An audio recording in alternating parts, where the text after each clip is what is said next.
Out front, Arnold goes right side. Now she gets it back down on the block and lays it in. She's just too strong there. And we got a timeout called by Liberty after they got the first free throw. 7 points in a row for Chaffee. And Bo, this is the second annual. And again, we talked about it last night, but some of the people might not have been with us. It was supposed to be an 8-team tournament, but Bunker had to bow out because they only had 7 players and 2 of them were hurt and they hadn't got all their practices in. Yep. So they didn't want to come and play with just 5 players, so that's the reason they dropped out. It kind of messed up the bracket, and actually it cost the Donettes a game because they would have got to play 3 games. Now they're only going to get to play 2 because they're the number 1 seed. But, things like that happen. There's nothing you can do about it when the injuries hit you. Ellett inbounds to Tharp. 1-2-2, 3-quarter court press. Lob up into the front court, and the ball's picked off again. Now it's loose and picked up by Ellett. Ellett going to drive into the paint, put up a wild shot, and gets it to go. She has all 3 for Liberty. And bringing the ball up. Well, I tell you, I hate that when they got those long ponytails. You can't see the numbers on the back. And Chaffee's got a bunch of them out there that's got long ponytails. 3-pointer in the corner. That one's no good. And Shelby Holt gets the rebound for Liberty. Ellett passes up to Tharp. She gets it across the half line. Cut off. Lob out front. Koso knocks it into the back court. She's one-on-one with Tharp. Going to take it down. Left-handed layup. Won't go. And she got the rebound. Put it up. No good. This time Ellett comes out with it. She got Holt up the floor, but she is going to be fouled. And that foul's on Koso. I hope I'm saying that right. If there's any folks over in the Chaffee area listening to the game, I'm pretty sure that's what Coach Thompson told me to call her. Number 3, Melina Robertson, a senior. And we got another sub out there too. Number 4, Bailey Robertson, a junior, comes in for Chaffee. And another steal. Koso comes up from behind. And I don't have number 32, Dara Daniels. Another 3-pointer up, no good. Ball's going to go out of bounds. Last touch by Chaffee. Number 3. Melina Robertson got a hand on it. Ellett dribbles right through the press. And a long 3-pointer put up. It looks good, but it's short. Holt gets the offensive rebound. In the lane to Ellett. Kicks it out to Tharp. Now on the baseline. Jumper put up by Daniels. It's no good. Ball loose on the floor. Going to go out of bounds. Last touch by Shelby Holt. And coming back in the game, or coming into the game, is Josie Tharp. I'm sure that they are sisters. Jaylee is a junior and Josie's a sophomore. Chaffee quickly into the front court. Boy, that was a bullet pass there. Nobody could catch that one. It goes out of bounds.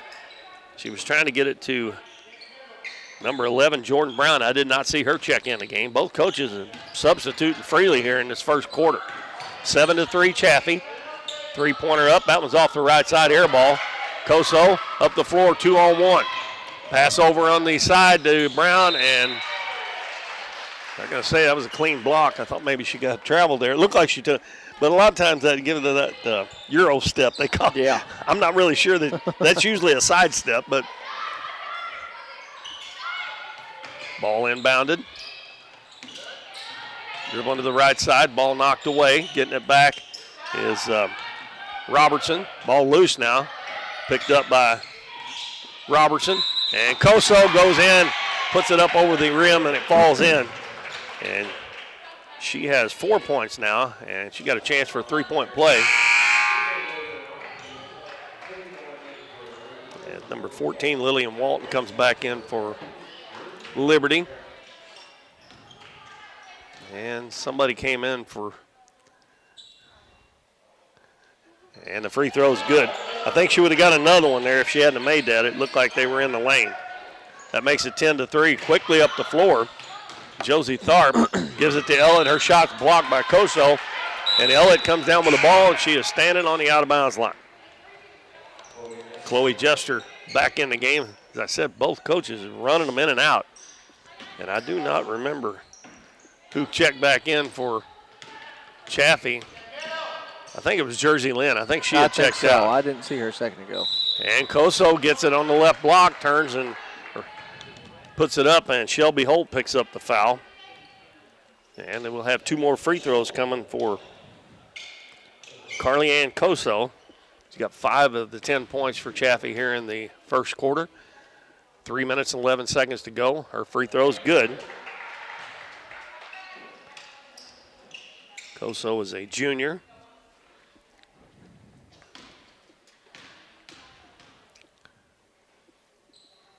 And they stepped in again. And lane violation on Josie Tharp. So she'll get another one. Out there. Does that count as a missed free throw or not? I don't think it does it? Would that if I think it just cancels it out? I think it cancels it out. I'm not really sure. If she gets another one, she makes that one. Though. Well, we're not going to give her a missed one on that one because I'm not really sure about that. Pass over the top, and it's going to be turned over again. And here comes Chaffee, 3-on-3. Koso over on the left side. Double team. Out front to Lynn, now right side in the corner. Cross court. Koso drives, left side, left-handed layup, no good, but she's fouled again. That's already the 4th team foul on Liberty. That one is on Ellett. I think I missed one somewhere. They called that one on the floor, huh? Chaffee with the ball, cross-court pass. Wide open 3, no good. That was Melina Robertson, and Elliott gets the rebound. Holt up the floor, got behind the defense, kicks it back out. Three-pointer up and no good. Offensive rebound by Walton. Walton kicks it out in the corner. Jester gives it to Elliott. Elliott likes to drive, shot no good, a little bit short. And the rebound picked up by Jordan Brown for the Lady Red Devils. Kirsten Arnold getting ready to check back in for Chaffee. Next dead ball. 2:10 to go first quarter. First game of the first round of the second annual River City Classic. The ball goes down low to Jersey Lynn. She kicks it back out to Koso. Back out front to Robertson. Throws it in the middle, stolen away. Coming away with it's Jester. Ellett, left wing. Now on the left baseline to Tharp. Back out front to Ellett. She swings it right side to Jester. Jester tries to throw it in the middle, and the ball was off one of the Chaffee players' leg. And then it goes out of bounds, last touch by Chaffee. And number 14, Millie Carroll checks back in, as does Kirsten Arnold for the Lady Red Devils. Liberty having a hard time holding on to the ball. Ellett, the jumper off the glass, no good. Rebounded by Jersey Lynn. And bringing it up will be Bailey Robertson. Right side goes to Melina Robertson. And those girls are probably sisters too. One's a junior and one's a senior. Chaffee throws it away. Ellett throws it in the middle and they throw it away. Melina Robertson passes it up the floor. Set for a three-pointer. That one's off the back of the rim. No good by Bailey Robertson. Ball loose on the floor, and we got a no ball. It's a good hustle. Both teams on the floor there after it. About got her own rebound. And with a minute to go, it's going to be Liberty's basketball. Ellett checks out. And Jaylee Tharp comes back in, number 3. Josie Tharp puts it up a little bit too hard. Rebound by Lynn. They're wanting to run. Outlet pass to Arnold. She's one-on-one.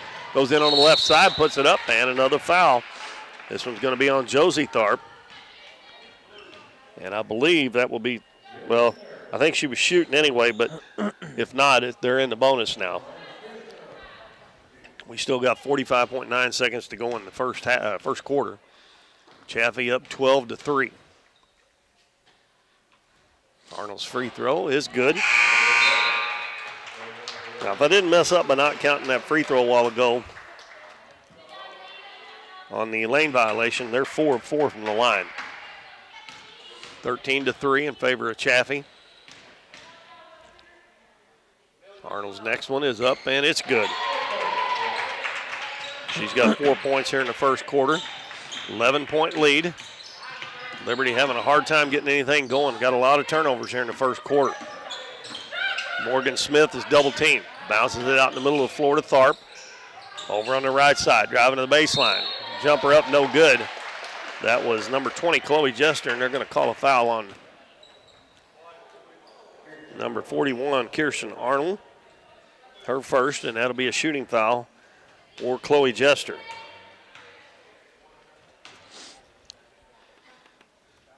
Looks like the Portageville Lady Bulldogs are coming in. Jester gets her first point with that free throw. Next one on the way, and that one's off the rim, no good. Rebound run down by Arnold. Gives it to Bailey Robertson. Down on the right side to Gracie Govro, who just checked into the game, number 2. She's got it now. Fakes the shot. Bounces on the baseline to Carroll. And back over on the other side. Ball is going to be saved. Good hustle there, but Liberty gets the ball. Pass up the floor, and they don't get a shot off here before the buzzer sounds. And we have reached the end of the first quarter, and the Chaffee Lady Red Devils lead the Liberty Lady Eagles 14-4 here in the first round of the second annual River City Classic. Bo and I'll be back in 60 seconds. Everybody stay with us. Hometown Pharmacy is your one-stop pharmacy for all of your medical needs.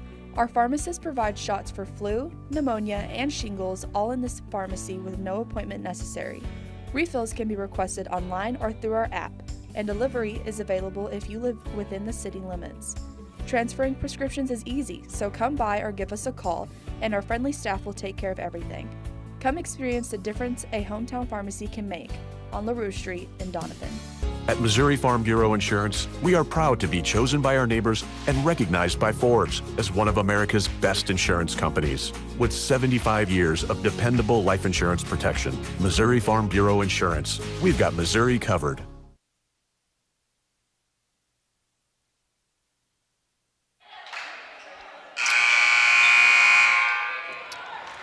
(14-4), the number 4 seed Chaffee leads Liberty, the number 5 seed, at the end of one quarter, 14-4. Got 2 more games for you tonight, and then we'll be back tomorrow night with the semifinals and the consolation semifinal beginning at 5 tomorrow afternoon as well.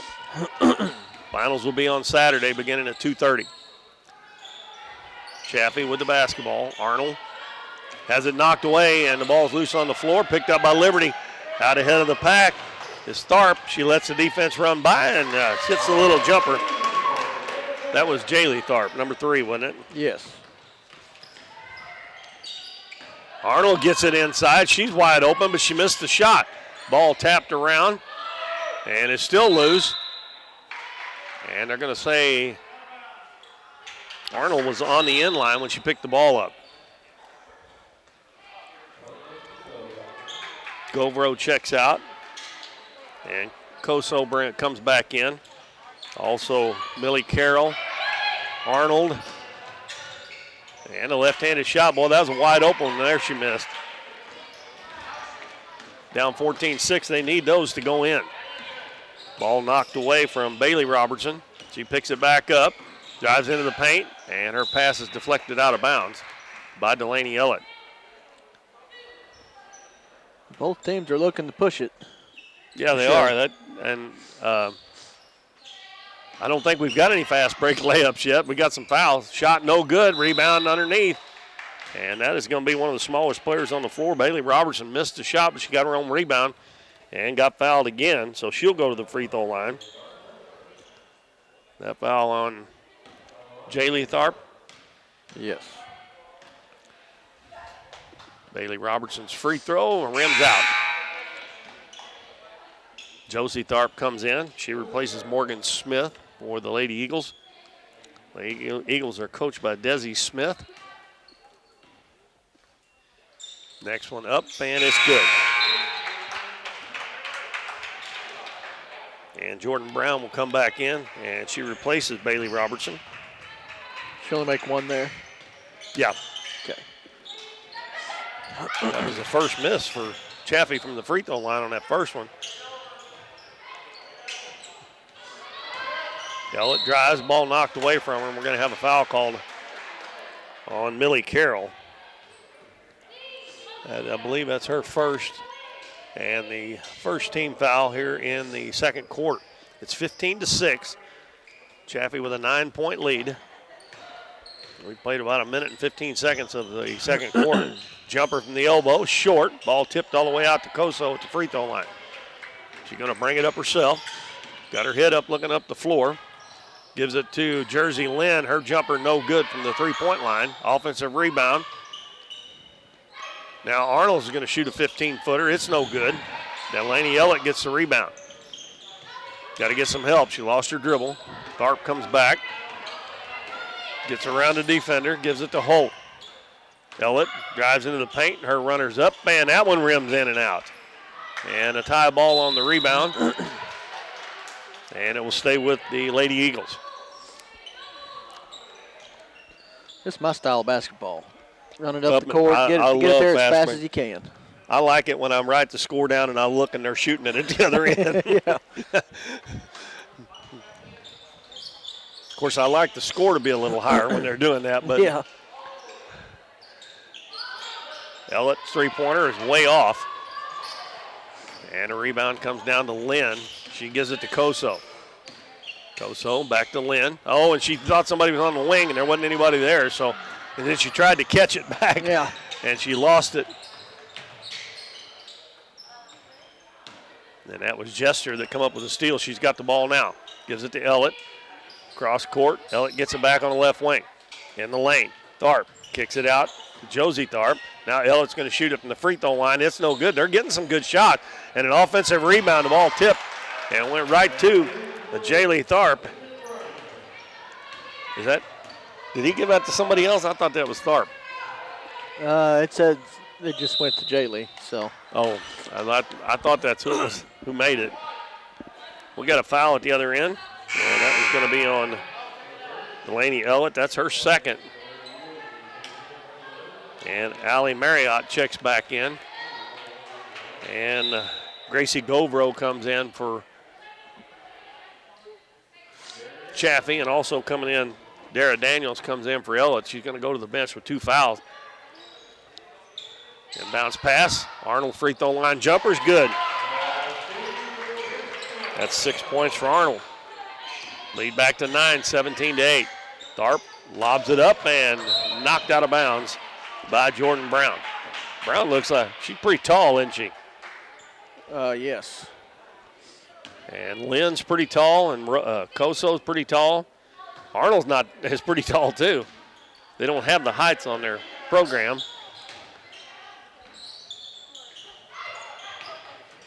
Tharp over to Jester. She passes in the middle, loose ball again, and another tie-up. This one will go to Chaffee.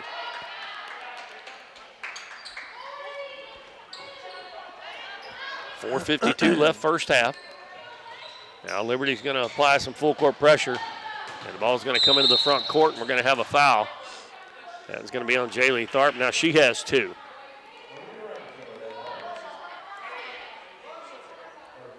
Melina Robertson will bring it in bounds for Chaffee. Pass into Arnold, and they converge on her. Opposite side three-pointer up off the back of the rim. And running it down in the corners, Marriott. Jester brings it into the front court. Bounces right side to Tharp. Tharp bounces in the middle, ball knocked away, but it's picked up by Jester. She's going to put it up, and she banked it in and got fouled. I mean, that probably wouldn't have went in if she hadn't got fouled. Bank's open. Yeah, it's after 5 o'clock, but it's open. So she'll have a chance for a three-point play, and that foul was on Melina Robertson.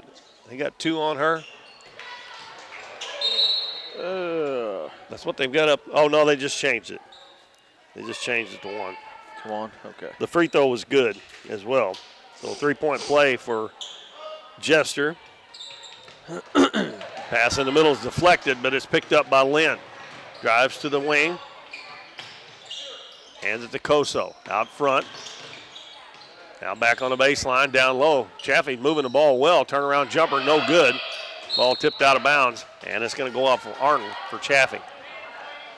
Liberty cutting into that lead a little bit. It's 17-11 now. They were down 10 at the end of the first quarter, and we're almost halfway through the second quarter. Now a half-court 1-2-2 trap. Morgan Smith, her pass is stolen. Coso's got some good hands. Now the ball knocked away from behind, and we're going to have a foul on Lillian Walton. Is that 4 or 5 team fouls? Did they already changed it? I think it gets changed as soon as the foul happens. We got a half a quarter left, and the rest of the quarter, Chaffee's going to be in the bonus. Inbounds pass comes into Lynn. Over to Robertson. Robertson bounces to the wing, coming out to get it as Arnold, and they call it travel on her.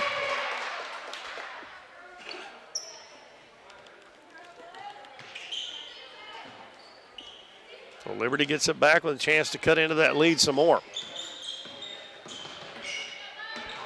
Morgan Smith out in the middle of the floor. Picks up her dribble. Gets it over to Marriott. She stops. Almost threw it right to Coso.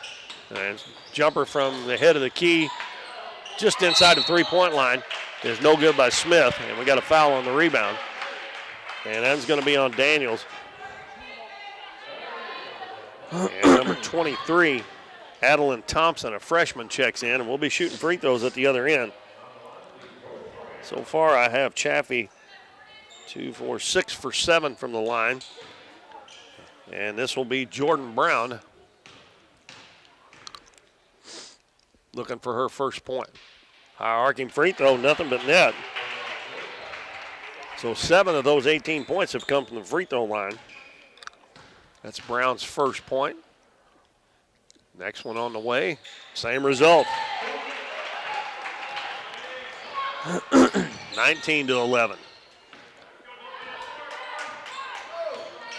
Morgan Smith gets it across the half line. She's double teamed cross court to Marriott. And they try to get it inside to Walton, and then we're going to have a foul. It's going to be on number 11, Brown. That'll be her first. Team foul number 3. So Liberty will inbound it. We got a sub coming in. Shelby Holt, number 22, coming in for Marriott. All of Liberty's players line up at the free throw line. And checking back in for Arnold is Bailey Robertson. And the ball deflected. And a nice save there. She saved it back in to Melina Robertson. Cross court. Bailey Robertson, three-pointer, no good. Ball batted around. Chaffee gets it. Shot put up, no good. And finally, Liberty comes out with it. Here comes Smith. Dribbles all the way to the left baseline. In the lane. Walton shot, put up and good. About a 15-footer by Lillian Walton. And a pass in the middle, almost stolen, but a nice job by Lynn. And a step back three for Coso. It's no good, and Liberty trying to get out of there and run with it. And the ball stolen back. Crossover dribble, layup up, no good. And Thompson gets the rebound. Gets it to Smith. Little ragtag out there. Nice pass underneath. Left-handed shot put up and in by Chloe Jester. And a timeout called by Chaffee. It's down to a 4-point game here with 2:23 left in the first half. We'll take a 30-second break and be back with more of the River City Classic on Current River Broadcast. At Mathis Timber, our goal is to provide our landowners with the greatest possible financial return on their timber lands, while not damaging young timber or leaving your property in a mess. We have served Ripley County and the surrounding areas since 1939. We will buy your timber on lump sum total or percentage. We have several references upon request. Contact Craig Mathis at 573-429-0996 and see how Mathis Timber can assist you with all your timber harvesting needs.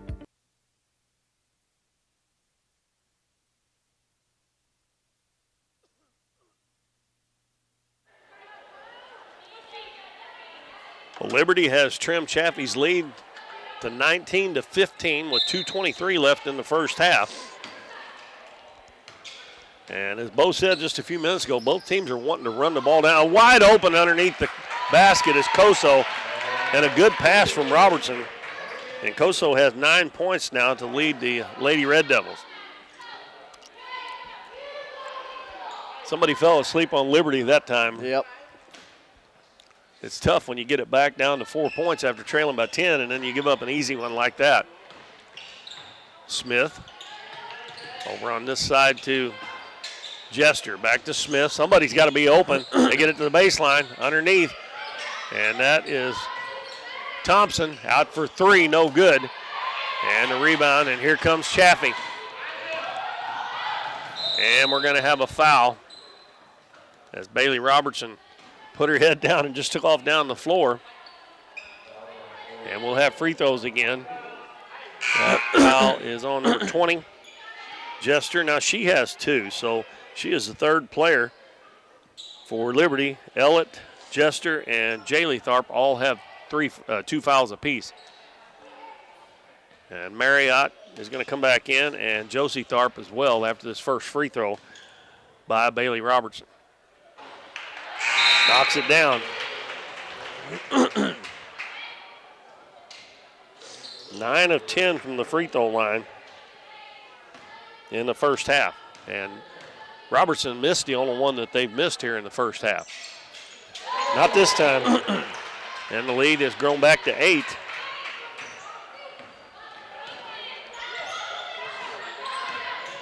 Liberty having a little bit of trouble with that half-court trap.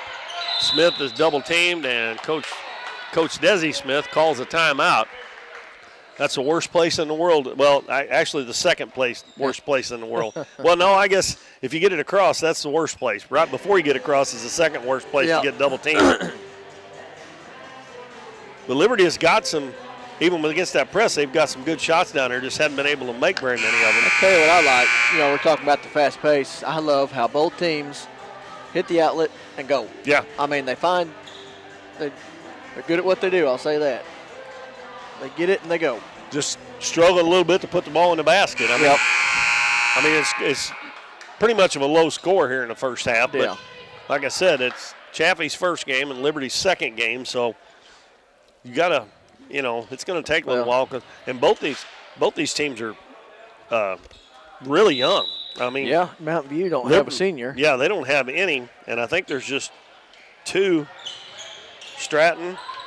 There's a steal. Another steal, but then they throw it right back away trying to run it out. Smith over to Marriott. She gives it back to Smith in the middle of the floor. She looks, they got somebody wide open. Didn't see him. Out to Marriott. She's going to shoot a three. It's good.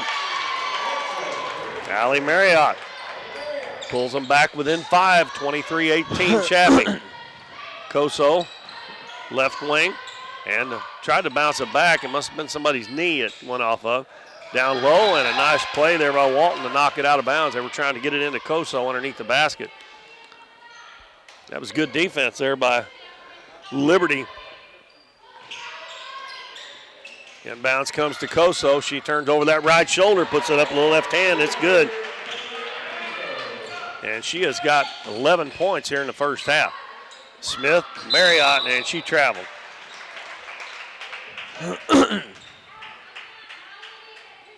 She probably could have shot that one. She just made one from that same spot. That might have been what Coach Smith was telling her. Bounce down low to Koso again, this time with the right hand, no good.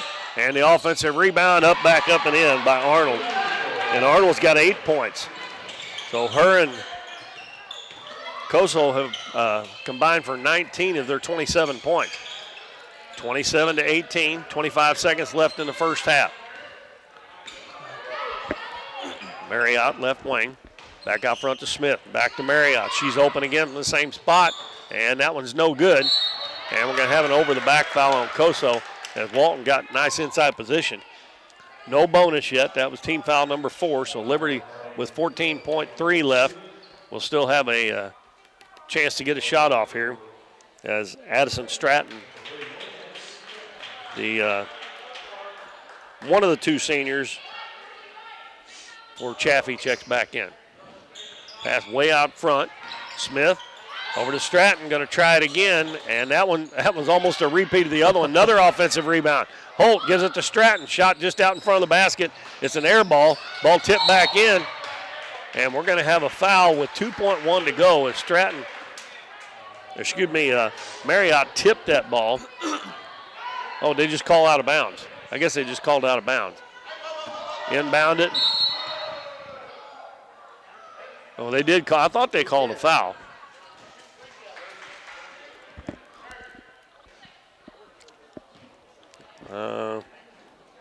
They didn't put it on the board because Liberty doesn't have a number 5.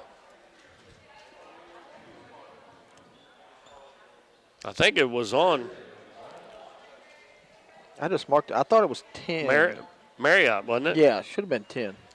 They didn't put it on the board. I'm going to put it down because I'm pretty. It's going to be Jersey Lynn shooting. And she'll be shooting 2 with 2.1 seconds to go. And she missed it. They have still shot fantastic from the free throw line in this first half. Next one up, and she missed both of them. Rebound to Walton. Outlet pass, and they're not going to get a shot off. And we have reached the end of the first half in our first game of the River City Classic. And the score is Chaffee 27 and Liberty 18. It was 14-4 at the end of the first quarter. And in the second quarter, Liberty outscored Chaffee 14-13. And it's a 9-point lead for the Lady Red Devils here. All right, I'm ready over here. Okay. I'm going to try to do something monumental. I'm going to try to do it without adding them up. Low score, I'm going to try it. Yeah. All right, over for Liberty, I got Jaylee Tharp with 4, Ellett with 3, Walton 2, Marriott 3, and Jester with 6. Over to Chaffee, I got Arnold with 8, Brown with 2, Coso with 11, Robertson with 3, and Jersey Lynn with 3. All right, we're at halftime, as I said, the first game. Our next game will be the Portageville Lady Bulldogs. They're the 2 seed. They'll be playing number 7, the Kelly Lady Hawks. And the final game of the night will be Alton, the 3 seed, against Couch, the 6 seed. And then we'll be set up for the semifinals tomorrow night.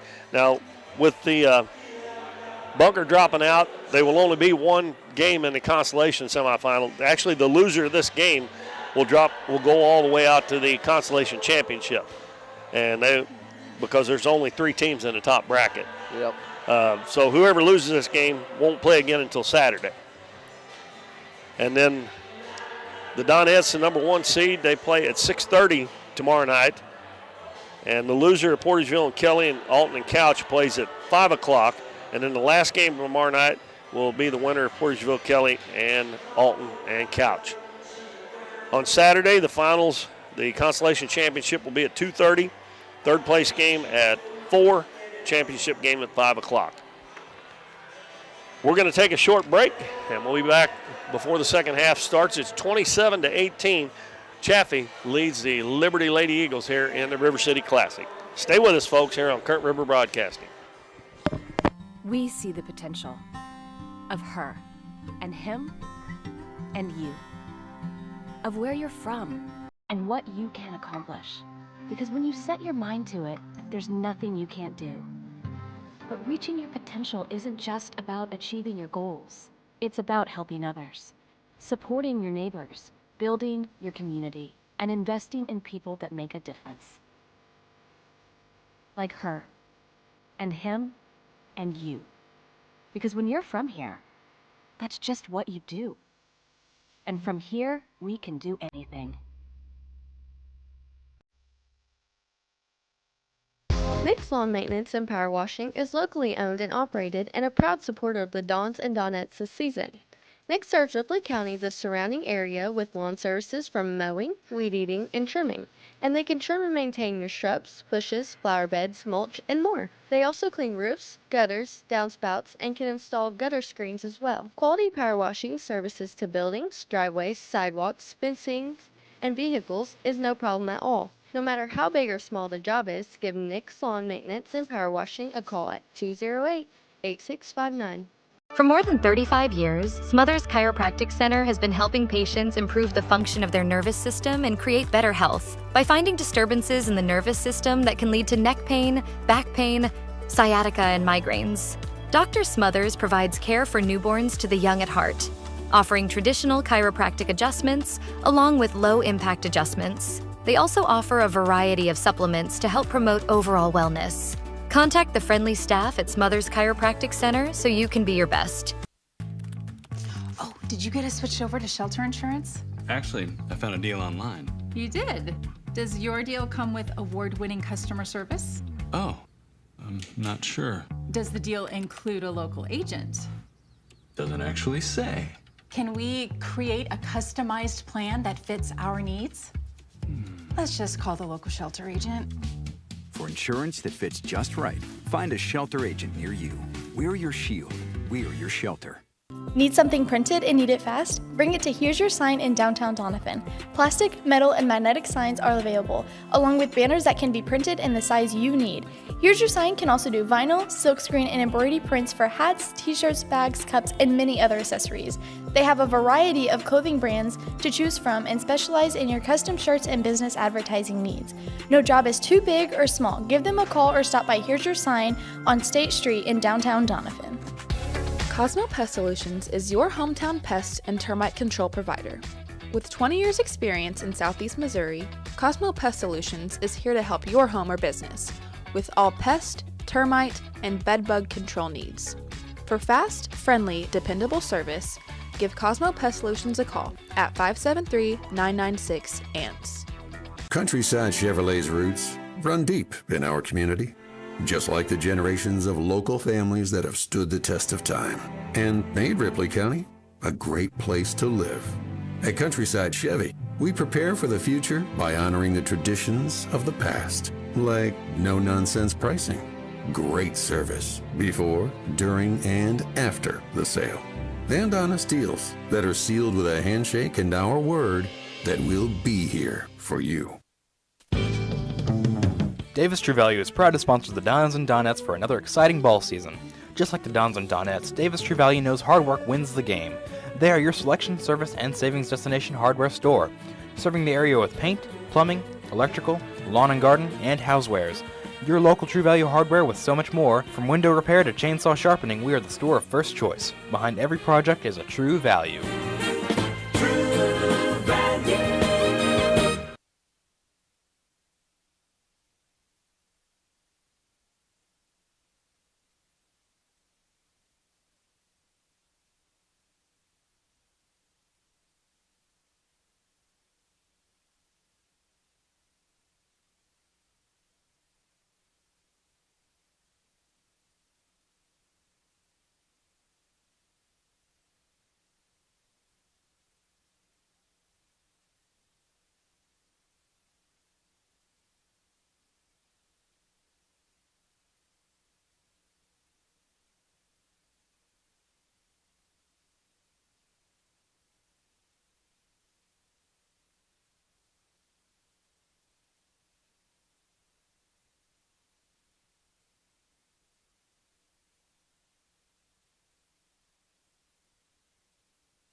Welcome back to the River City Classic. I'm Keith Bowman. Bo Blackwell sitting right alongside here, and we are getting set for second half action. In our first game, the Chaffee Lady Red Devils up on the Liberty Lady Eagles, 27-18. Portageville and Kelly will be our next game.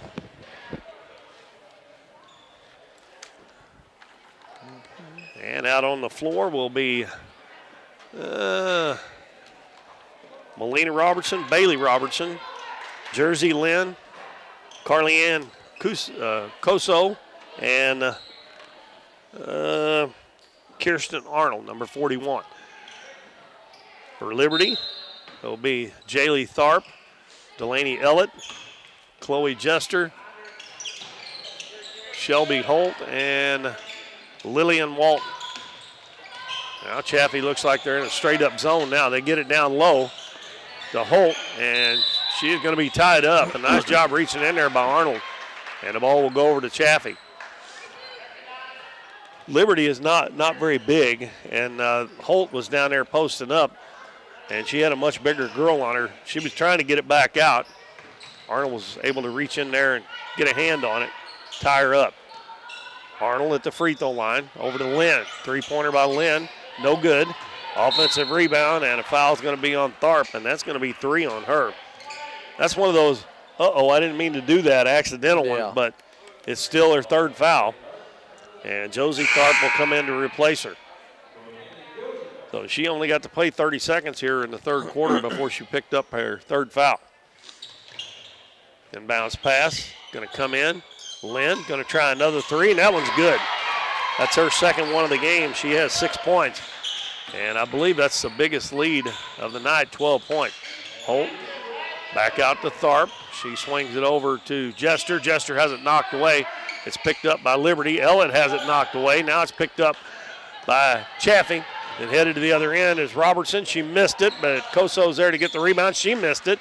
Ball tipped out to Lynn. She puts it up and in from about 10 feet. She didn't take much time getting rid of that one, did she? No. Just touched her hand and it was gone. 32-18. So Chaffee off to a good start here in this quarter. Three-pointer up is short.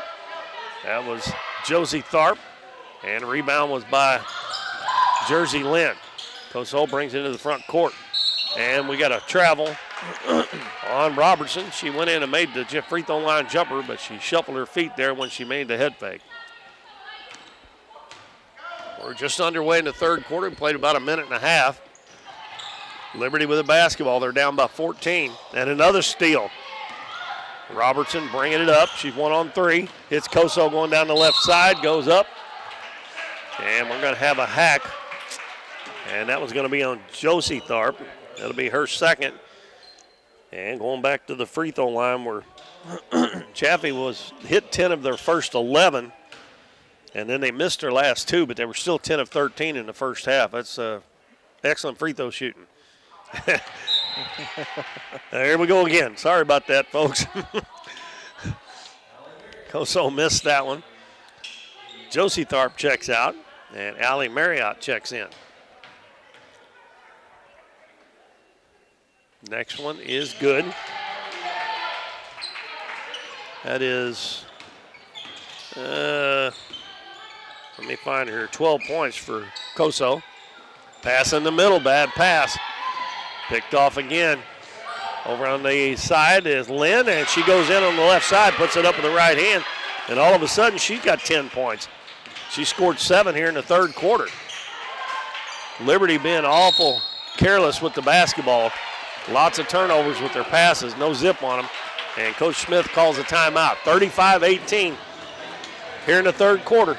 We'll be back in 1 minute. Everybody stay with us on Current River Broadcasting.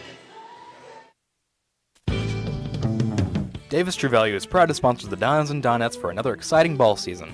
Just like the Dons and Donettes, Davis True Value knows hard work wins the game. They are your selection, service, and savings destination hardware store, serving the area with paint, plumbing, electrical, lawn and garden, and housewares. Your local True Value hardware with so much more. From window repair to chainsaw sharpening, we are the store of first choice. Behind every project is a True Value.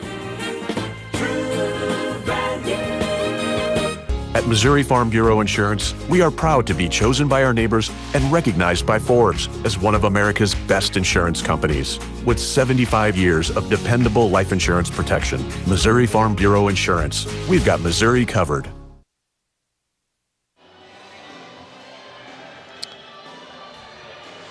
Well, Chaffee scored 8 points here in this quarter, and Liberty yet to get on the board in a minute and 59 seconds. So they have opened up what was an 8-point lead up to a 17-point lead here with 6:01 left in the third quarter.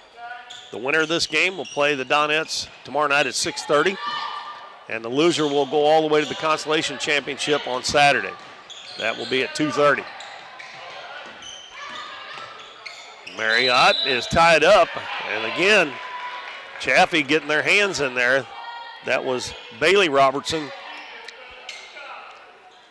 Alternating possession, keeps it with Liberty.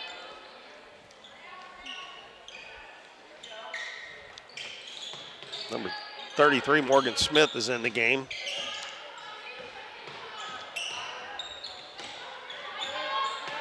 Smith gives it to Marriott. Back to Smith, out at the volleyball line. Right side to Holt, out to Marriott. Marriott gives it to Smith. She drives, misses a layup. And we're going to have a hell ball again. And this one will go to Liberty.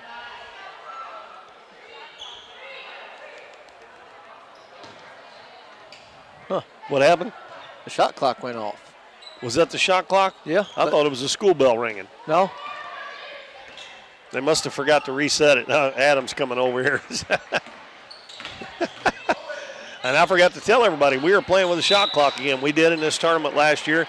But sooner or later, as Liberty turns it over again, sooner or later we're going to go to that in high school here in Missouri. Yep.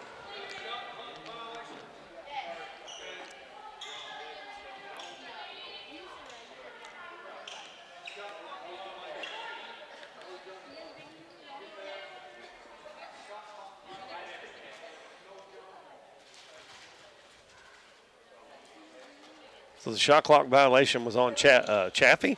Yeah.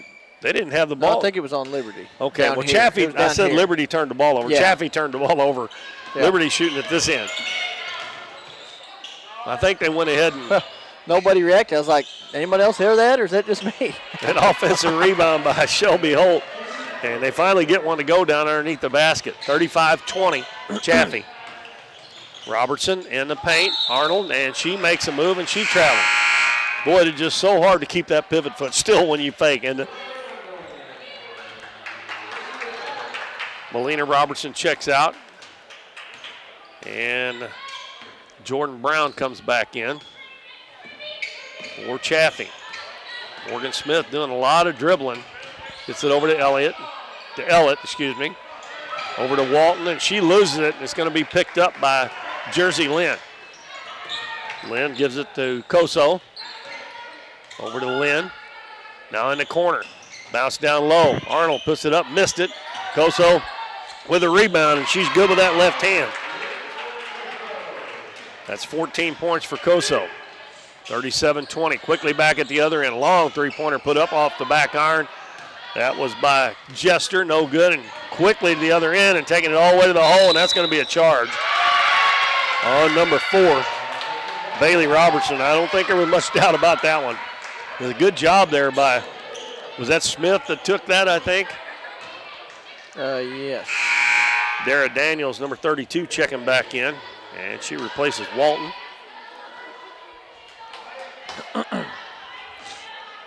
(37-20). 4:15 left third quarter. Chaffee up by 17. In the corner. And a shot put up and it's blocked. Nice save, but there's Ellett to pick it up. Now she loses a handle. And Chaffee's going to come in. They're getting all the loose balls just about. Robertson is going to be fouled this time. I think that's going to be on Chloe Jester. Couldn't get out of the way. Yeah.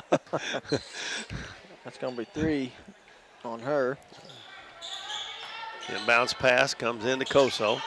Gives it to Robertson, and she bobbled the ball And again, she went up there and hit the jumper. I think it was the other Robertson did that a while ago from the free throw line, but it doesn't count because when she made that move, she walked again.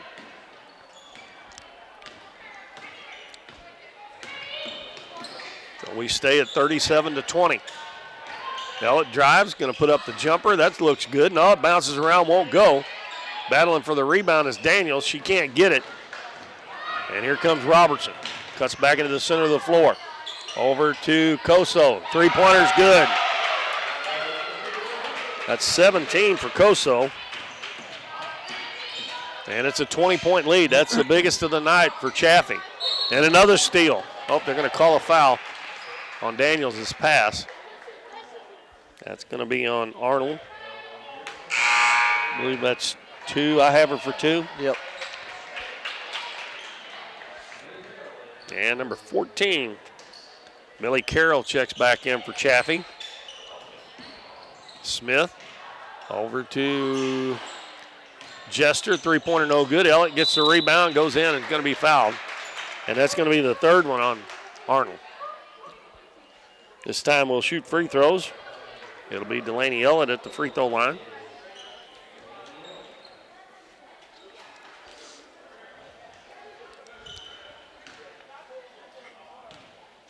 Number 31, Addison Stratton getting ready to check back in. That free throw's off the right side.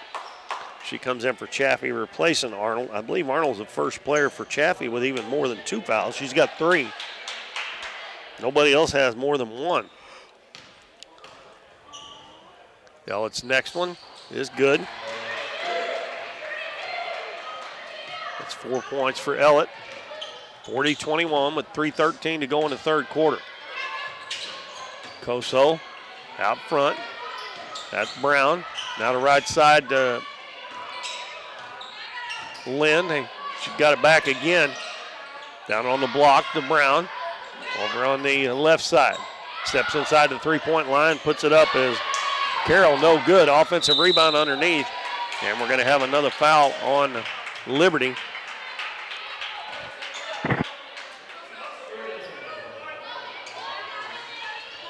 Tara Daniels, they've got 3 up there for her. I only had 2.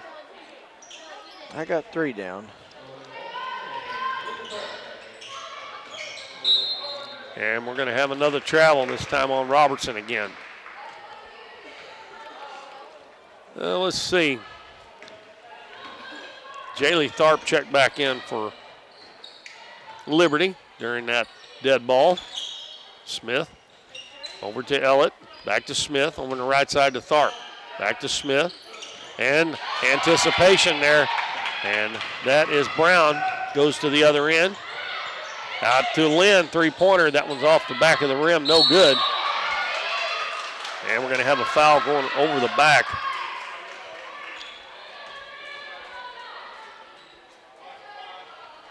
That foul on Carly Ann Koso. Should be her third. Don't need her getting in foul trouble. Pass in the lane. Shot no good. Back out to the free throw line. That free throw shot from the free throw line no good, and another hell ball. This one will go back to Chaffee as Melina Robertson checks back in. Replaces Koso.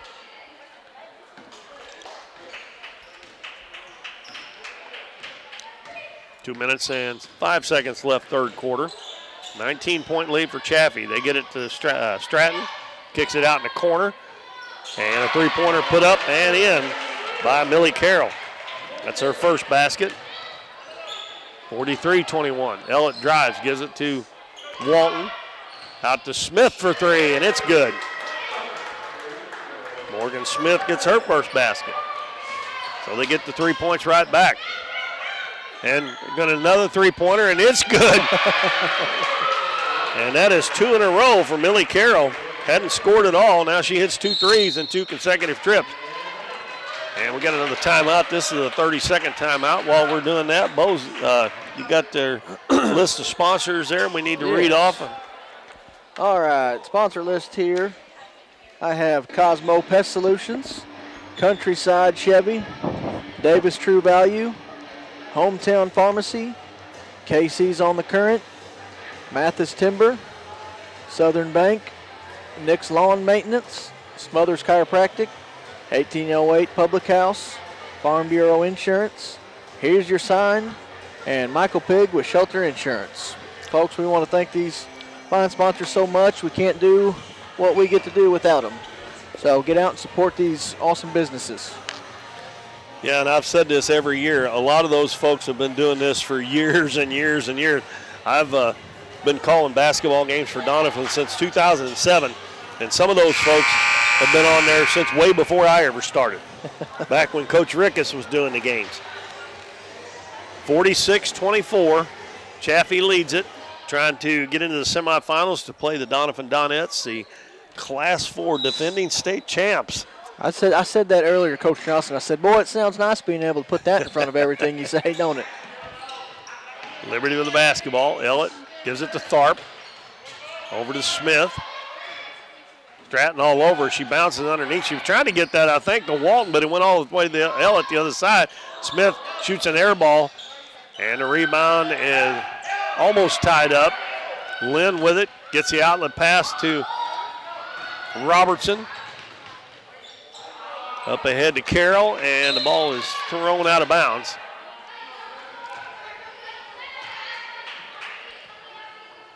Chaffee's scored 19 points this quarter and held Liberty to 6.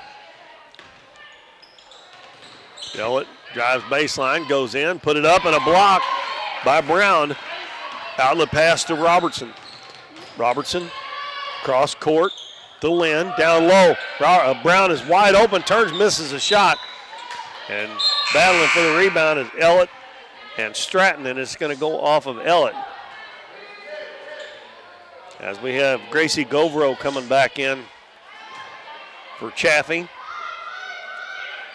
She gets the inbounds pass, hands it back to Robertson. And a three-pointer put up as an air ball by Jersey Lynn. Down to 30 seconds left in the third quarter.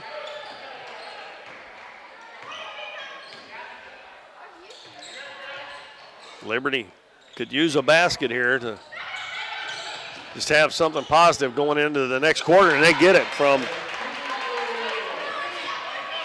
number 14, Lillian Walton. That was a good pass from Ellett. Ball knocked away, picked up by Robertson. Now it's kicked away. Morgan Smith takes it in, up off the glass and in. So a couple of quick buckets here at the end of the quarter. Gives them a little life heading to the fourth. It's 46-28. Chaffee leads Liberty heading to the fourth quarter. We'll take a 1-minute break, and we'll be back after these messages. At Mathis Timber, our goal is to provide our landowners with the greatest possible financial return on their timber lands, while not damaging young timber or leaving your property in a mess. We have served Ripley County and the surrounding areas since 1939. We will buy your timber on lump sum total or percentage. We have several references upon request. Contact Craig Mathis at 573-429-0996 and see how Mathis Timber can assist you with all your timber harvesting needs. Casey's on the Current in Doniphan is the place to float this summer, on the crystal clear waters of the Current River. Casey's on the Current offers floating the way you like it, with shuttle services and float times ranging from 3 to 12 hours. And if you want to make it a weekend or a week-long trip, they also have full-service campground and cabins on the river. Come enjoy the beautiful Current River and make Casey's on the Current your floating destination this summer.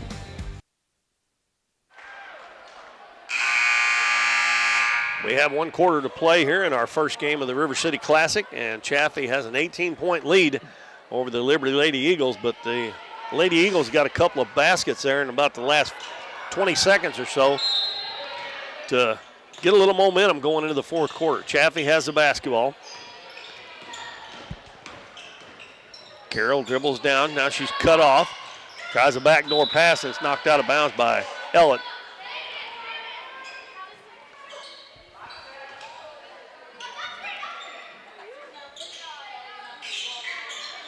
Inbounds pass comes to Lynn.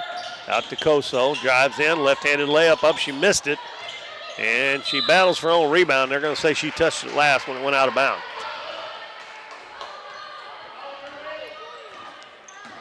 Morgan Smith up into the front court. Tharp drives baseline, cut off, back out to Smith. Holt over to Ellett. She drives, shot off the glass and good. That's 6 points in a row that Liberty has scored. Robertson brings it across the half line. Dribbles right side, gives it to Lynn. Out front to Koso. She hands it back to Robertson. Robertson drives into the paint, puts it up, no good. She's going to get her own rebound, put it up and in. Smallest player on the floor. Is that 3 or 4? Is that which one? That was 3. 3. I put it down on the wrong one. I put it down on Bailey. And another turnover. Koso going in on the left side. On the other side to Robertson, missed it too hard. Koso runs it down.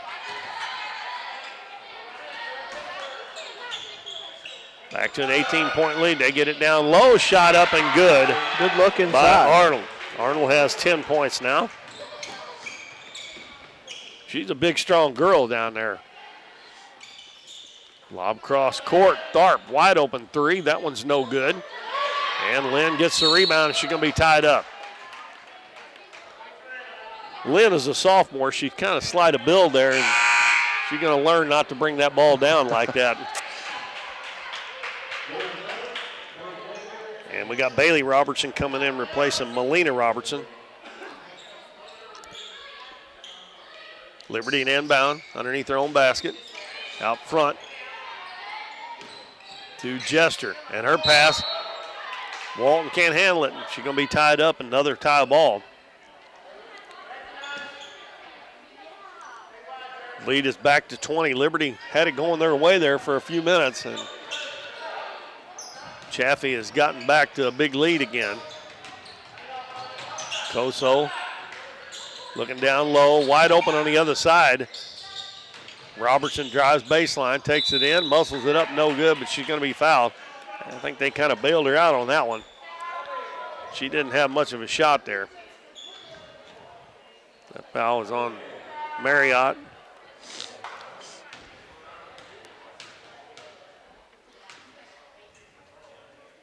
Free throw is no good. Ellett checks back in, replaces Walton. 50-30. It's a 20-point lead for the Lady Red Devils. Next free throw, that one's off too. And the rebound falls in the hands of Josie Tharp. Pass up the floor, goes right through the hands of Marriott. Picked up by Chaffee. Koso gives it left wing, bounce down low. Arnold puts it up, hit the bottom of the rim. Holt gets a rebound, gives it to Ellett. Over on the left side, a long three-pointer up. That one's no good. Ball loose and it goes right into Holt's hands, and she puts it in. That was being in the right place at the right time. Yep. Robertson drives, kicks it out in the corner to Lynn.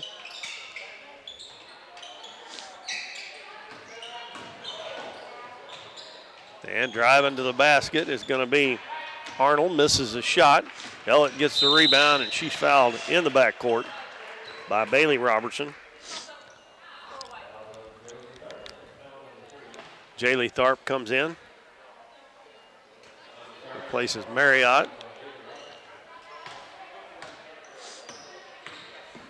Tharp handling the ball, gives it over to Josie Tharp on the wing. Now to Jaylee Tharp, down low. Ellett kicks it out. Bounce down low. Holt's going to put it up and under, no good. And I don't know how Arnold got away with, didn't foul right there, but she just stood straight up. Free throw line, Arnold drives, ball stolen away. Pass ahead. Josie Tharp tries to pass it in the middle, and it goes right to Ellett. She puts it up, it's no good. Ball batted out of bounds by Lynn of the Lady Red Devils. And with 4:38 to go, 50-32, Chaffee on top. We got a timeout called by Coach Thompson. And I thought he was just putting in some subs, but I guess I thought he called it to get the subs in. Oh. This is just our first game of 3 tonight, 3 tomorrow night, 3 Saturday evening and afternoon and evening. And then next week we have the Donettes on Monday, the Donettes on Thursday, and the Dons on Friday. And then after that, we don't have a game till after the first of the year. Of course, the boys will be playing in the Bloomfield Christmas Tournament. The girls in the Twin Rivers Christmas Tournament. And I think they've got a couple of away games, too, before those tournaments. And bounce pass almost stolen by Robertson. Goes out of bounds. Ellett will inbound it for the Lady Eagles. Out front. And the shot is blocked. A three-pointer blocked, but it comes down in the hands of the Lady Eagles. Back out to Tharp. Those cross-court to the other Tharp. Now her pass is intercepted. Robertson passes ahead. Tharp hustles back, gets the steal. And we have a wrestling match on the floor there. And it's going to stay with Chaffee. I was going to say girl fight, but I don't think I better say that. They did. They rolled over, though, like they were wrestling. Yeah. Lynn gives the ball to Arnold. And we're going to have a reach-in foul. And I think that was a frustration foul on Josie Tharp. She was the one in the wrestling match just a minute ago. That's her third foul. She will check out. And Walton will check back in. Pass out front, and it's too high. Walton trying to beat everybody down the floor. Goes down, stops. Good pass over to the other side, and putting it up and in is Chloe Jester. She just stopped and let everybody run by, and Jester was wide open, and we're going to have a foul on Jaylee Tharp. That's number 4 on her. And Morgan Smith quickly comes to the scorer's table to check in. And Carly Ann Coso coming back in for Chaffee for Arnold. Chaffee ball. They lead by 16. We're just past the halfway mark of the fourth quarter. And another foul on Liberty as Coso goes to that left hand again. This one's on Shelby Holt. They will be in the bonus the rest of the game now. She'll be shooting 2 here. She was in the act of shooting. They shot. They made, whoa, that was way short, air ball. They made 10 of their first 11, but since then they've only made 1 out of 7. That free throw percentage is going down. Missed that one short, and an over the back foul going to be on Jersey Lynn. That is her first foul, second team foul.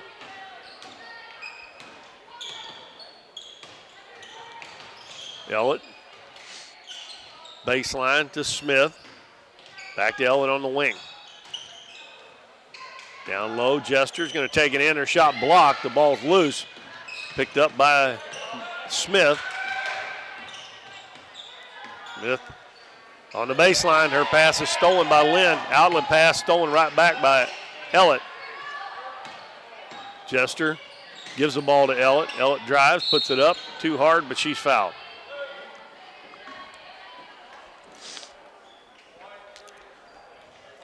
Melina Robertson picks up foul number 2. And Delaney Ellett at the free throw line. Ellett has 6 points in the game. That one is no good. Allie Marriott back in. And also Bailey Robertson comes back in for Melina Robertson. And Arnold comes in for, I'm sorry, that was number 14 that checked in. Millie Carroll, not number 4. Free throw missed again, and Chaffee loses the ball out of bounds. A couple of players on the same team fighting for the rebound. I don't think Coach would be too mad about that, though. No, 2 of them going after the rebound. Pretty good hustle there.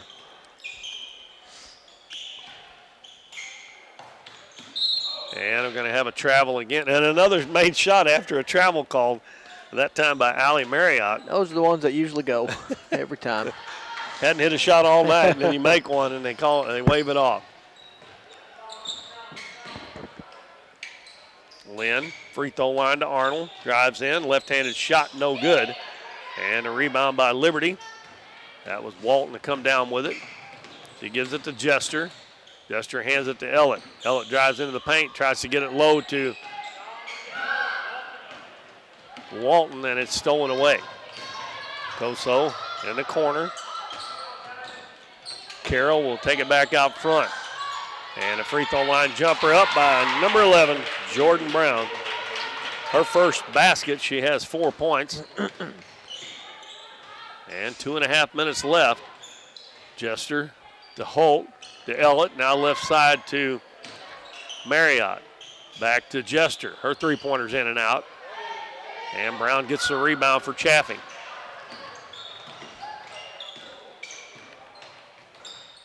(52-34) down low.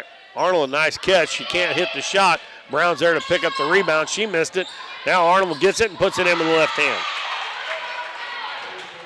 12 points for Arnold, and the lead back to 20. Jester fakes the three, out to Ellett. And her pass stolen away. And Koso makes a nice move, and the left-handed layup's good. I have that for 19 for her, I believe. Leading scorer in the game for either team. Marriott on the baseline. Back to Ellett, free throw line to Holt. She turns and shoots and hits it.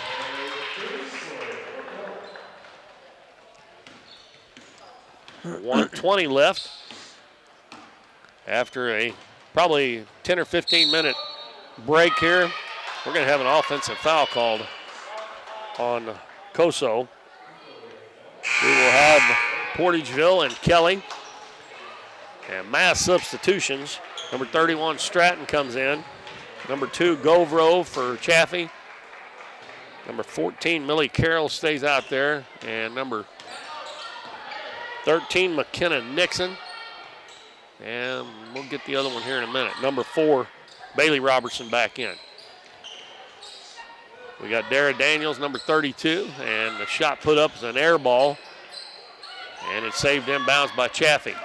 We're down to 55 seconds to go. Right wing, Robertson, free throw line. Stratton, shot is good.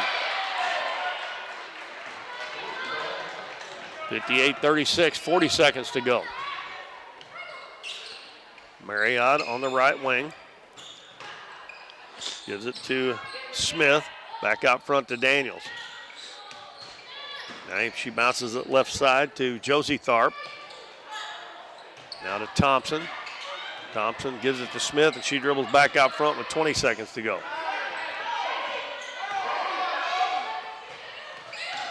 And a shot put up by Tharp. Too hard. Rebound underneath is up and good by Marriott. And with 9 seconds to go, they call a timeout just to get number 12, Hayden Land, the sophomore, into the game for Chaffee. She's been sitting at the scores table for about half a minute or so trying to get in, and didn't have any dead balls. Well, Chaffee's going to win this, so they will play the Donettes tomorrow night at 6:30.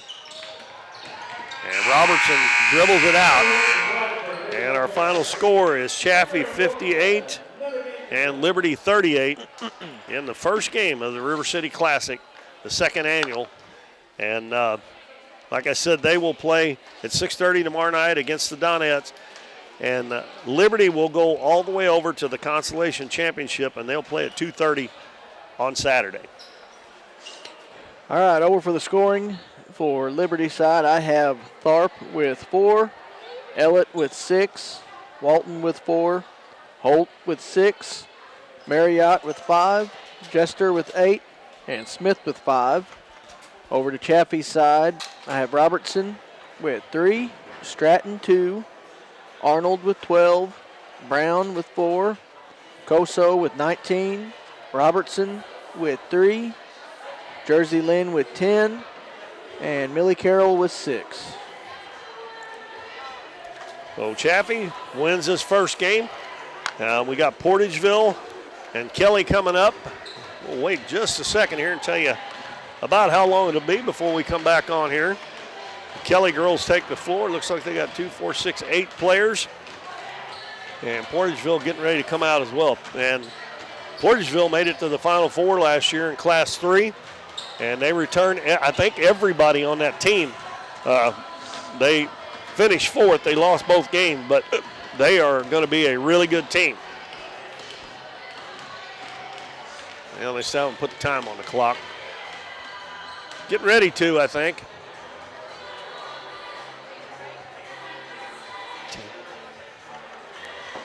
Okay. 10. They're going to put 10 minutes on the clock between games. So we'll be back in about 6 or 7 minutes to get set for our second game between Portageville and Kelly. So stay tuned to Current River Broadcasting.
Welcome back to the River City Classic. We are set for game number 2.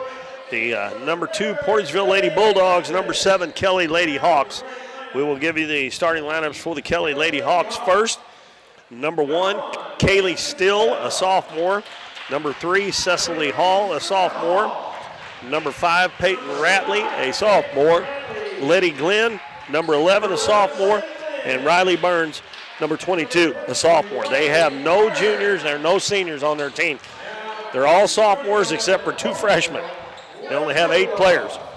For the Portageville Lady Bulldogs, coached by Kelly Fowler. She's been down there a while. They will be the home team. Number 0, Elise Hickenbottom.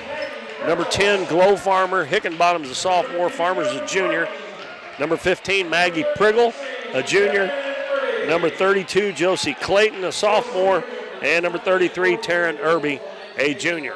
Portageville, the home team, wearing white with blue numbers and blue trim. Kelly in the maroon with gold numbers and some gray trim on their uniforms. And this is game number 2. And the first one, if you're just joining us, Chaffee defeated Liberty 58-38 in game number 1. Alton and Couch will round out the slate of games tonight for us. And it will be Glow Farmer jumping against, looks like Kaylee Still will be jumping center. Farmer definitely got the height advantage here. All the Kelly's girls look all about the same height, don't they? Yes, they do. And we'll wait until they put the 8 minutes on the clock. It's at 0.0 right now. There we go. Kelly will be going from right to left as you look at your screen. Portageville from left to right. And the ball tipped and ahead is Priggle wide open on a pass from Taryn Irby. Portageville 2-2-1 press. They pass it in the middle, pass too high. Picked up by Irby. Passes up the floor to Glow Farmer. Down low, shot put up and blocked. Ball going to go out of bounds. That shot was by Elise Hickenbottom. Kelly with the basketball, dribbles into the front court, steps out of bounds. And that was number 3, Cecily Hall. That's hard to believe they don't have any juniors or seniors on the team, isn't it? Yeah, young. Well, Kelly's had it twice and turned it over twice. Man-to-man defense by Kelly. Farmer has it, gives it to Clayton. Farmer cuts to the basket, goes up, and she's fouled. Foul's going to be on Riley Burns, number 22. And Farmer will be shooting 2 free throws. Coach Kelly Fowler has been down at Portageville for several years now. I don't know just exactly how many, but she has built a good program down there. Yes, she has. And the free throw rims in and out.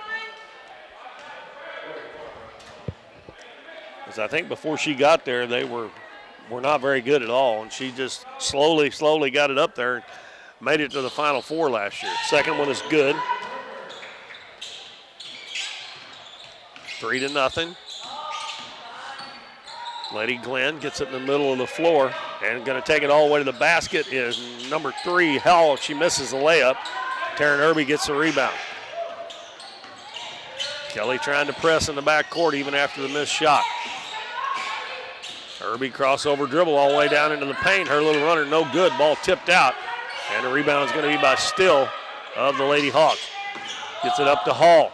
Way up the floor to Burns. Now back out front to Hall. Still drives. Her pass is deflected. She runs it down. Gives it over to Hall again. Now right wing to Burns in the lane. Hall puts it up, missed it. And the rebound is going to be picked up by Clayton. Up ahead to Farmer. Baseline. And that is going to be Hickenbottom, and she scores and gets fouled. That foul is going to be on Peyton Ratley.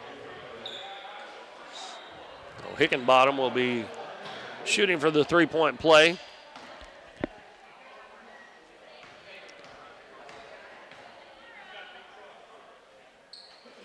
And she connects on the free throw. That makes it 6-0, and Clayton steals the pass. Going to take it down off the glass, and she gets fouled. Kelly, that's going to be already 3 team fouls. That one is on Hall. I don't think they can afford to get in any foul trouble with no longer a bench than they have. This time it'll be Clayton at the free throw line. They've already shot, this is 4th free throw, and they've made 3 out of 4 so far.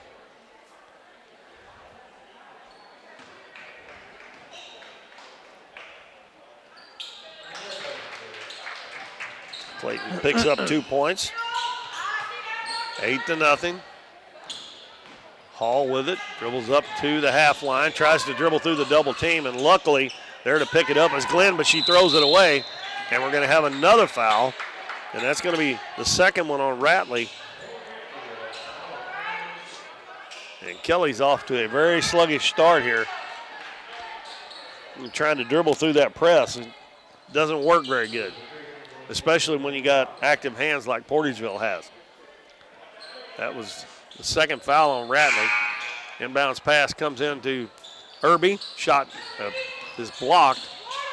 Briggle put it up. And coming away with a rebound, Hickenbottom. Gives it to Clayton. Clayton drives into the paint, drops it off on the baseline to Priggle. She missed it. Offensive rebound again by Hickenbottom. Out to Irby. She's an excellent three-point shooter, but she shot that one short. And a steal. Pass in there is stolen right back by Kelly. Pass up the floor. Burns in the corner.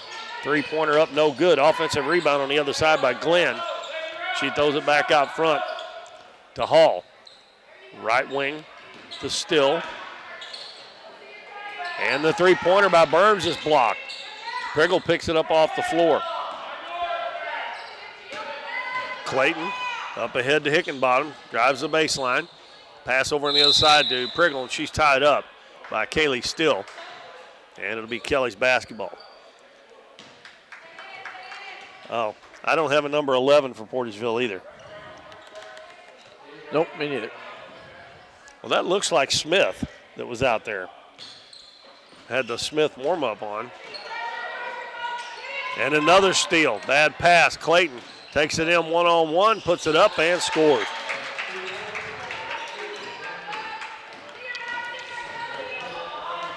Kelly is determined to dribble that ball through that press, and they get a good pass there, but too far underneath the basket, hits the bottom of the backboard. And a tie ball, and it'll be Portageville's ball.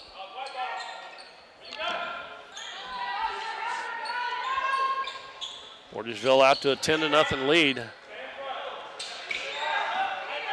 Irby will get it into the front court. Dribbles to the wing. Pass down to Priggle is going to be batted out of bounds.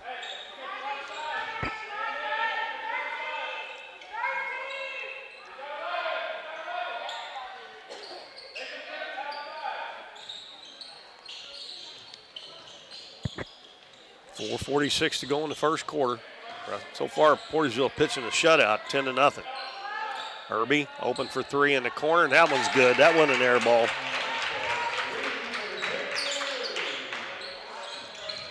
Portageville staying in that 2-2-1. And Hall is determined to dribble that ball through that double team. And they get it knocked out of bounds. But this time it will stay with Kelly.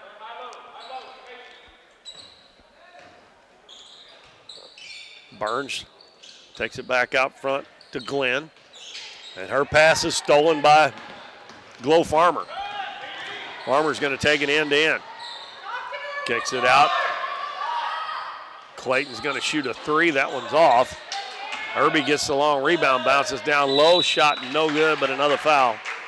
And that's going to be 2 on Burns. So Burns and Ratley both have 2 fouls apiece.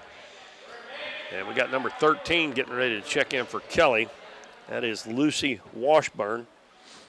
And Portageville getting to the free throw line. Already going to be 6th and 7th free throw shot here. And that one rims out for Farmer. Farmer 1 of 3 so far. Excuse me, 1 of 2. And we got a timeout with 4:07 to go first quarter. It is 13-0 Portageville over Kelly. They got a timeout. We'll take one with them, and we'll be back after this 30-second break. more than 35 years, Smothers Chiropractic Center has been helping patients improve the function of their nervous system and create better health by finding disturbances in the nervous system that can lead to neck pain, back pain, sciatica, and migraines. Dr. Smothers provides care for newborns to the young at heart, offering traditional chiropractic adjustments along with low-impact adjustments. They also offer a variety of supplements to help promote overall wellness. Contact the friendly staff at Smothers Chiropractic Center so you can be your best.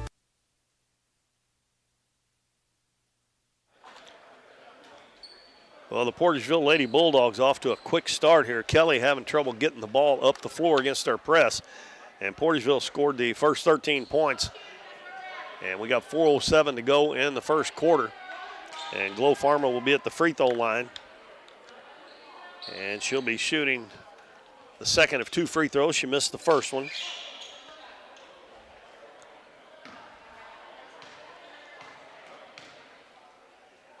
Second one on the way, and that one bounces around and falls in. 2 points for Farmer. Number 15 also in the game, Elizabeth Christian for Kelly. Cross-court pass, step back 3 is right on line, but a little bit short, but still. And number 11, did you get the name? Yes, it's Arterbridge. 11 is Arterbridge? Yep. And I missed who made that shot. I did too. It was number 3. It was number 3 made that for Portageville. Number 3? Yep. Tori Saxton. And Kelly threw it away again. Was it a 2-pointer? Yes, 2-pointer. Excuse me. Kelly didn't throw it away again. They had it knocked away. 16-0. Hall, left wing, in the paint. Turnaround jumper is up and good by Cecily Hall. First basket for the Lady Hawks, gets them on the board. Makes it 16-2 with 3 minutes to go. Irby goes to the baseline, her shot's blocked, and we're gonna have a hell ball. And that one will stay with the Lady Bulldogs as Josie Clayton comes back in and replaces Irby. And Clayton will inbound underneath the left side of the Portageville basket. So number 11 is Dee Arterbridge. And Josie Clayton passed that ball inbounds and it was batted right back to her and she caught it instead of getting out of the way, so it's out of bounds on Portageville. Kelly has it knocked away again. Pass to Clayton. Goes in on the right side, missed it. Offensive rebound by Farmer, she puts it in. 18-2 and another steal. Kelly's gonna get it back. Oh, I'm sorry. Nope. The referee pointed the wrong way there to start with. She said that it was Kelly's ball, but now she says it went off of Kelly.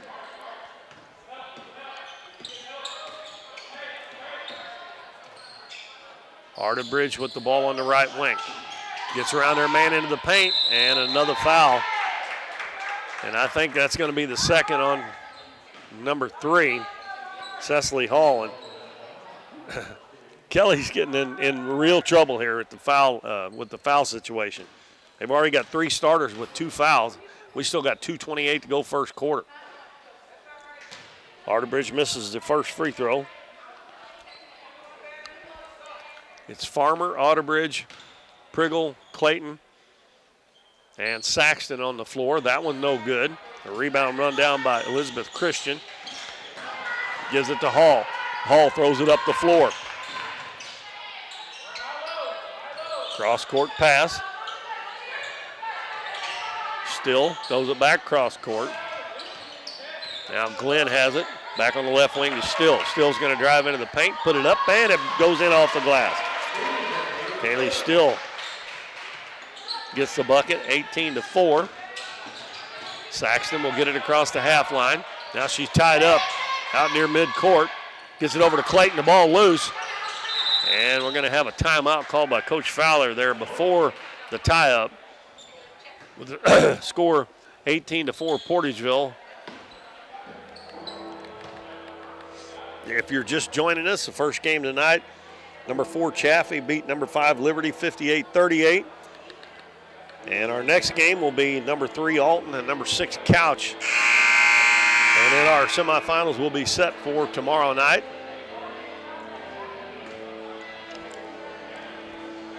I've seen Coach Benson and the Alton Lady Comets are here. I'm not sure about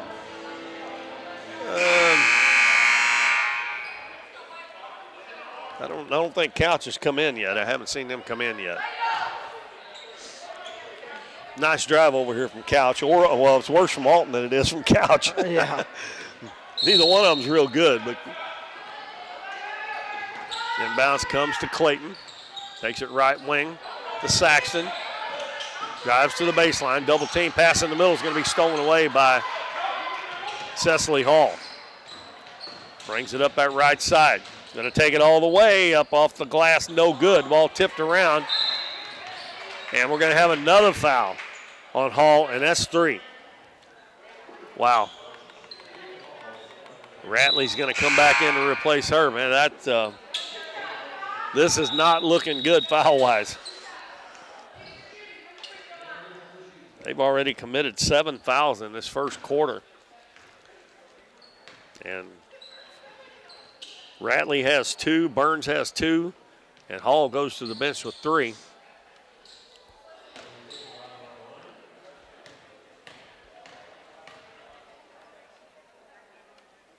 Free throw, no good.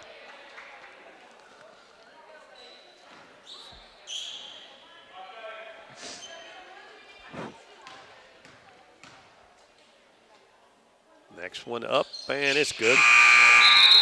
That's 11 free throws Portageville's already shot this quarter. Saxton checks out.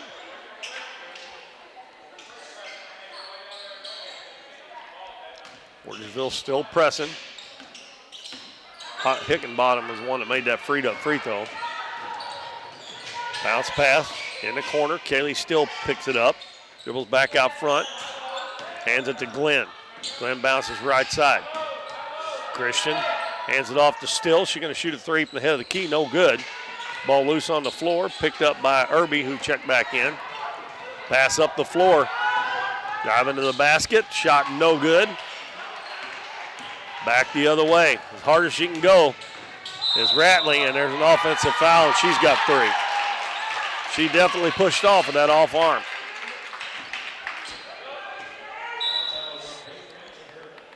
Now Dakota F-Tank, number 10, is going to check in. So 2 Kelly starters on the bench with 3. And the other starter, Burns, is over there with 2. And he only has 3 players on the bench. Clayton bounces it to Harderbridge. Back out front to Hickenbottom. Back to Clayton. Down low, shot up and good by Farmer. 21-4. And the ball taken away by Hickenbottom, and she's going to be called for a double dribble. 30 seconds to go in the first quarter.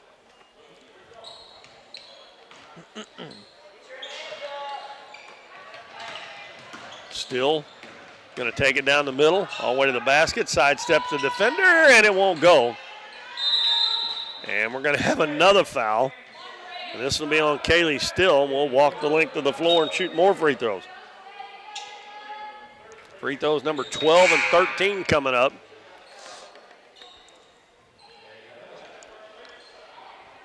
And it's going to be Irby shooting this time. I would be willing to bet that she makes both of these because she is an excellent three-point shooter. So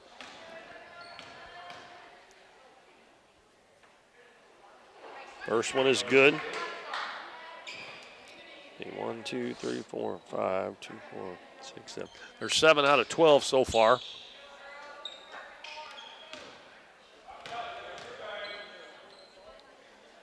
Irby's next is good.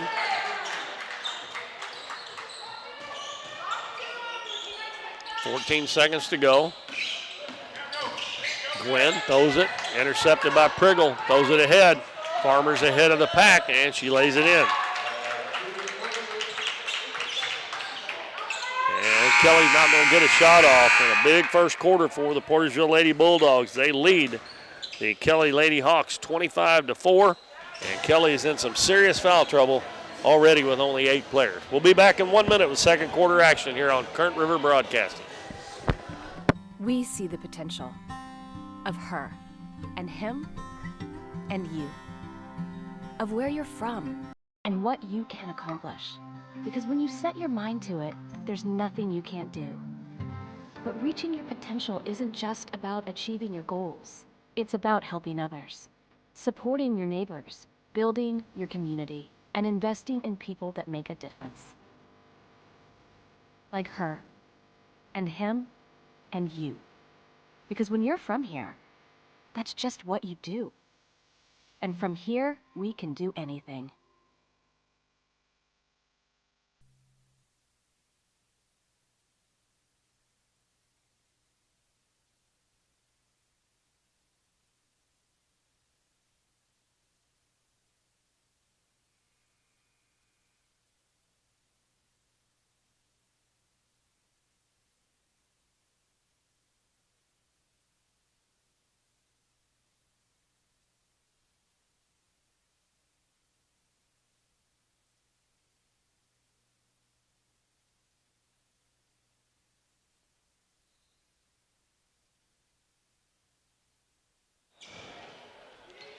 Welcome back. Kelly ball to start the second quarter. They trail Portageville 25-4.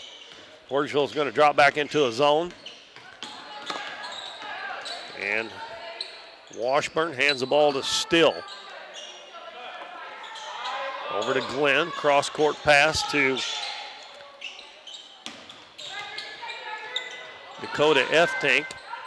Shot put up. Three-pointer no good. Clayton gets the rebound. Comes up the right side.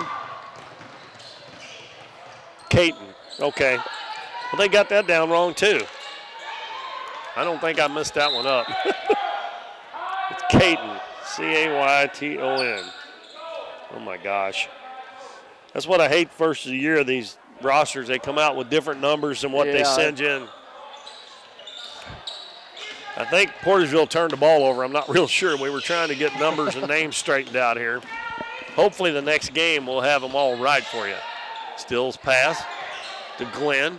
Right wing goes to F-Tink. She almost lost it. Gives it back to Still. Still open on the wing. Doesn't take the shot. They're not getting very many shots off. They probably need to take those open ones. Washburn hands it to F-Tink. F-Tink has it knocked away, and she touched it last. Another turnover on Kelly. 6:50 to go in the first half. It's 25-4. Josie Caton. Priggle on the baseline. Out to Higginbottom. Dropped it off. Nice pass to Priggle. She puts it in with the left hand.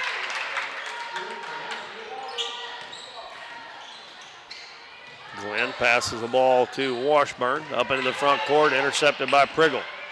Priggle, the big girl, passes it ahead. Baseline drive, shot hits the side of the backboard by Saxton. She got it back, and a three-pointer put up, no good, and we got a foul on Kelly, pushing the back by Lucy Washburn. Portageville shot 13 free throws in the first quarter. Most of the time anymore with that 5-foul limit and resetting every quarter, we don't have that many free throws in a game. Riley Burns is going to check back in. She's got 2 fouls.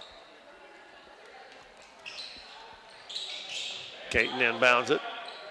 Gets it to Farmer. Back in the corner. Caton, high arcing threes, no good, and Priggle's right there to get the rebound and lay it in. She didn't have to leave the floor there to get that one. Letty Glenn passes up in the front court. Still, cross court. Priggle batted that one away. Glenn gets it. Three-pointer up and good by Lucy Washburn. 29-7, Portageville. Caton dribbles all the way to the goal. Nobody picked her up. He got around her man. Priggle with another rebound. Missed the left-handed shot. And then Farmer's going to steal, take it away from Christian, and she lays it in. Farmer's already got 10 points. Still there. Saxton steals it. Pass across the lane, fall away by Farmer, no good. And we're going to have another foul. This one's going to be on Letty Glenn, pushing off on the rebound, and Kelly is just fouling like crazy. He'll be lucky that the rate he's going if he's got 5 left to play at the end of this game. Irby comes back in, replaces Satori Saxton for the Lady Bulldogs. Inbounds pass comes to Farmer. Hands it to Hickenbottom. Irby in the lane. She's tied up, kicks it back out to Caton. Over to Hickenbottom. Fakes the 3, back to Caton at the head of the key. Crossover dribble out to Irby. Draws the defense. Irby's 3, no good. And a rebound by Burns. And she may beat everybody down the floor. Farmer catches up with her and blocks it up on the stage. Great hustle by Glow Farmer.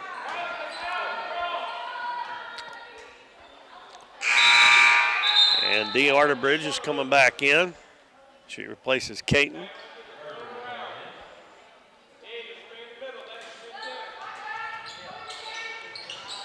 Inbounds pass, 3-pointer up again, this time by Washburn. Doesn't get any iron. And taking it all the way. And we're going to have another foul on Kelly. And that one's going to be on Glenn. Now she has 2. That is already 3 team fouls this quarter on Kelly. And wide open underneath the basket is Farmer, and she lays it in. And we got a timeout call with 4:43 to go in the second quarter. Portageville on top of Kelly 33-7. We got a full timeout, so we'll take a 1-minute break and hear from some of our sponsors for the River City Classic on Current River Broadcasting. Nick's Lawn Maintenance and Power Washing is locally owned and operated and a proud supporter of the Dons and Donettes this season. Nick serves Ripley County, the surrounding area, with lawn services from mowing, weed eating, and trimming.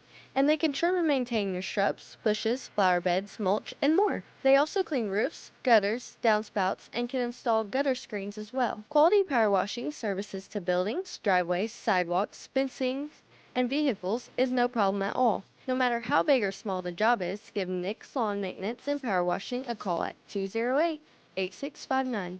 At Missouri Farm Bureau Insurance, we are proud to be chosen by our neighbors and recognized by Forbes as one of America's best insurance companies. With 75 years of dependable life insurance protection, Missouri Farm Bureau Insurance, we've got Missouri covered.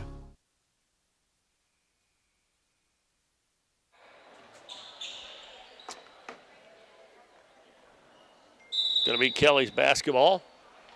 They trail 33-7 to the Portageville Lady Bulldogs. And again, they try to dribble through that press, and the ball is knocked off of Letty Glenn's leg. And they're just not trying to pass the ball over the press. And Portageville is eating them alive with the press.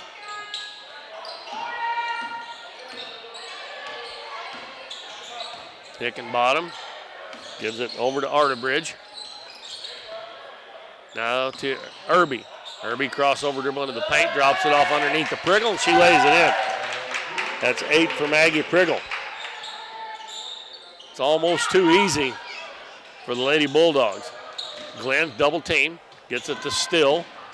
Still throws a baseball pass up ahead to Burns. Burns stops at the elbow, gives it over to Glenn. They're going to turn and shoot, no good. And Priggle gets the rebound.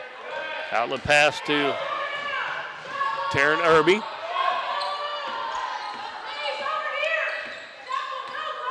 .355 to go first half. Coach Fowler hollering out instructions. Not a lot of people here in the gym, so you can hear her all over the gym. Well, Farmer was wide open underneath. They do get it to her now, and we're going to have another foul. As she made a move. Team foul number 4. That one is on Christian. That is her first foul. But Portageville being the bonus. And Portageville has not committed a foul yet. Mainly because they haven't been, Kelly hadn't been able to get the ball up the floor. Oh, that's I'd have swore she left the floor. She must have had just a little bit of soul on it. Had a toe on the floor. Priggle scores again. I think she even thought she walked there by the look on her face. Pass ahead. Still cross court. Burns fakes it. Nice fake there. And the shot's good. That was Burns, right? Yes. Riley Burns, her first two. 37-9 as Irby brings it across the half line. Out front to Hickenbottom. And Farmer wide open again, and she scores. That is just too easy. Coming off a screen. And another steal by Hickenbottom over to Farmer. She scores again.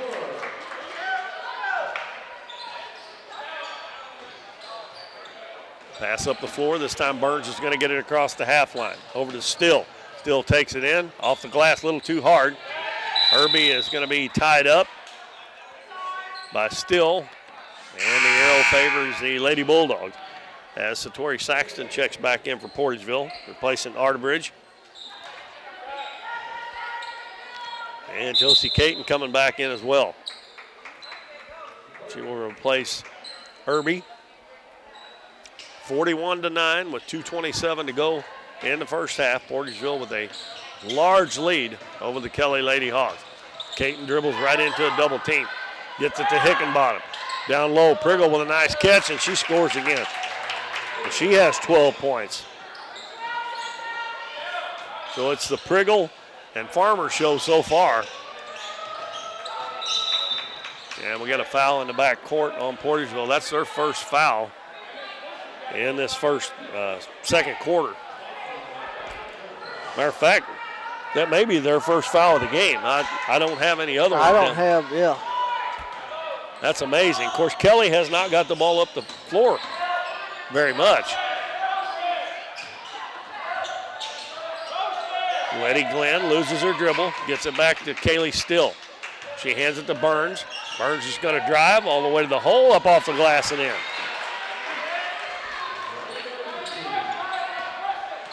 (43-11) as Caton dribbles down that left side. To Saxton, head of the key. Goes into the paint, kicks it out to Caton on the wing. In the lane to Farmer, ball knocked away by Still. And it is loose. Farmer down low to Priggle. She's in the right place again. Maggie Priggle with 14 points.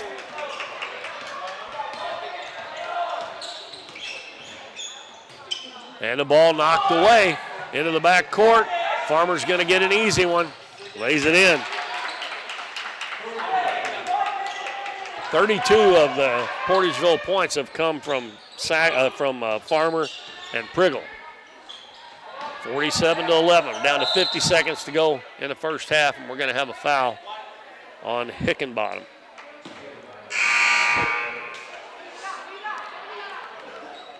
I don't see Coach Epps, do you? He's right here. Oh, is he? Okay. We're going to talk to Coach Epps at halftime. Inbounds pass comes into Washburn. Hands it off. Burns drives to the basket. Back out to Washburn. Three-pointer up. Off the back of the rim. No good. Rebound by Farmer. She lets the traffic clear. Throws it ahead to Arterbridge. In the corner, Saxton with a nice drive. Puts it up. No good, but she's fouled. And back to the free throw line again for free throws number 14 and 15 of the first half. And that is Christian's second foul.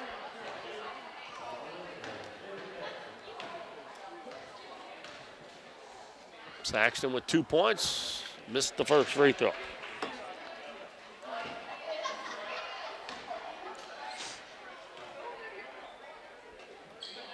Second one is good.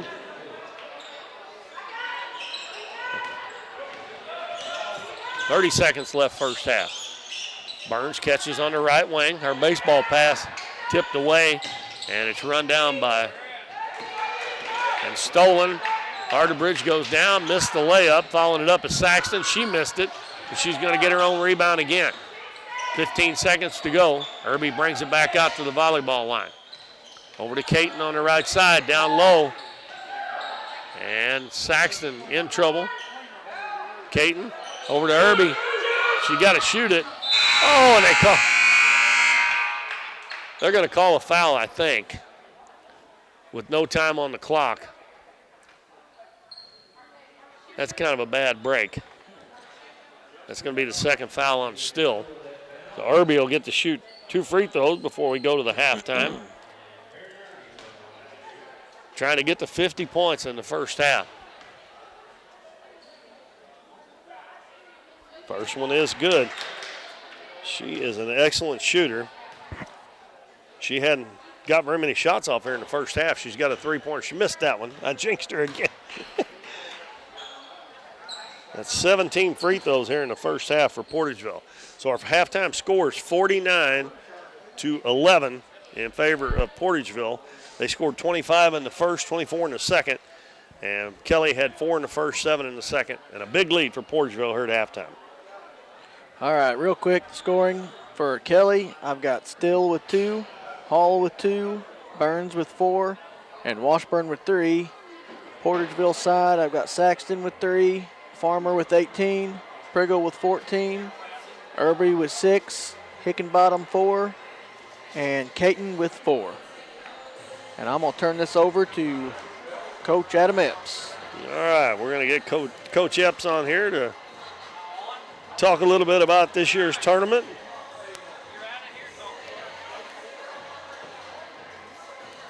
And I am finishing filling out my scoring sheet while he's getting hooked up here.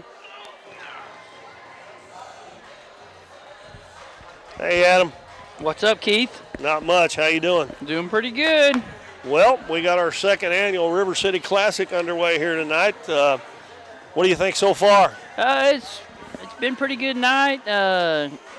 Chaffee looked pretty good. Yeah, they did. And that'll be your opponent tomorrow night. You know, they're a little bit of a matchup issue, that's size-wise, but I'm looking forward to getting out there and playing. It's been forever since we played, but I think it was 20 practices today. It was practice number 20 without playing. You know, besides the jamboree, but it's kind of unreal because it don't seem like it's been a couple of weeks that we were doing a softball game in Springfield. I know. And here it is. You're right. It's been like a month ago. You're right. But the tournament, man, we're real excited about it. I enjoy hosting it. It's a little bit of work, but we've got so many people that help us out in a big-time way, and can't thank Gary Featherston of PB Realty of Doniphan enough. He's kind of the premier sponsor for this and takes care of, when we put teams in hotels last year, and gets all the teams and coaches shirts and pullovers, and usually takes care of the hospitality room. But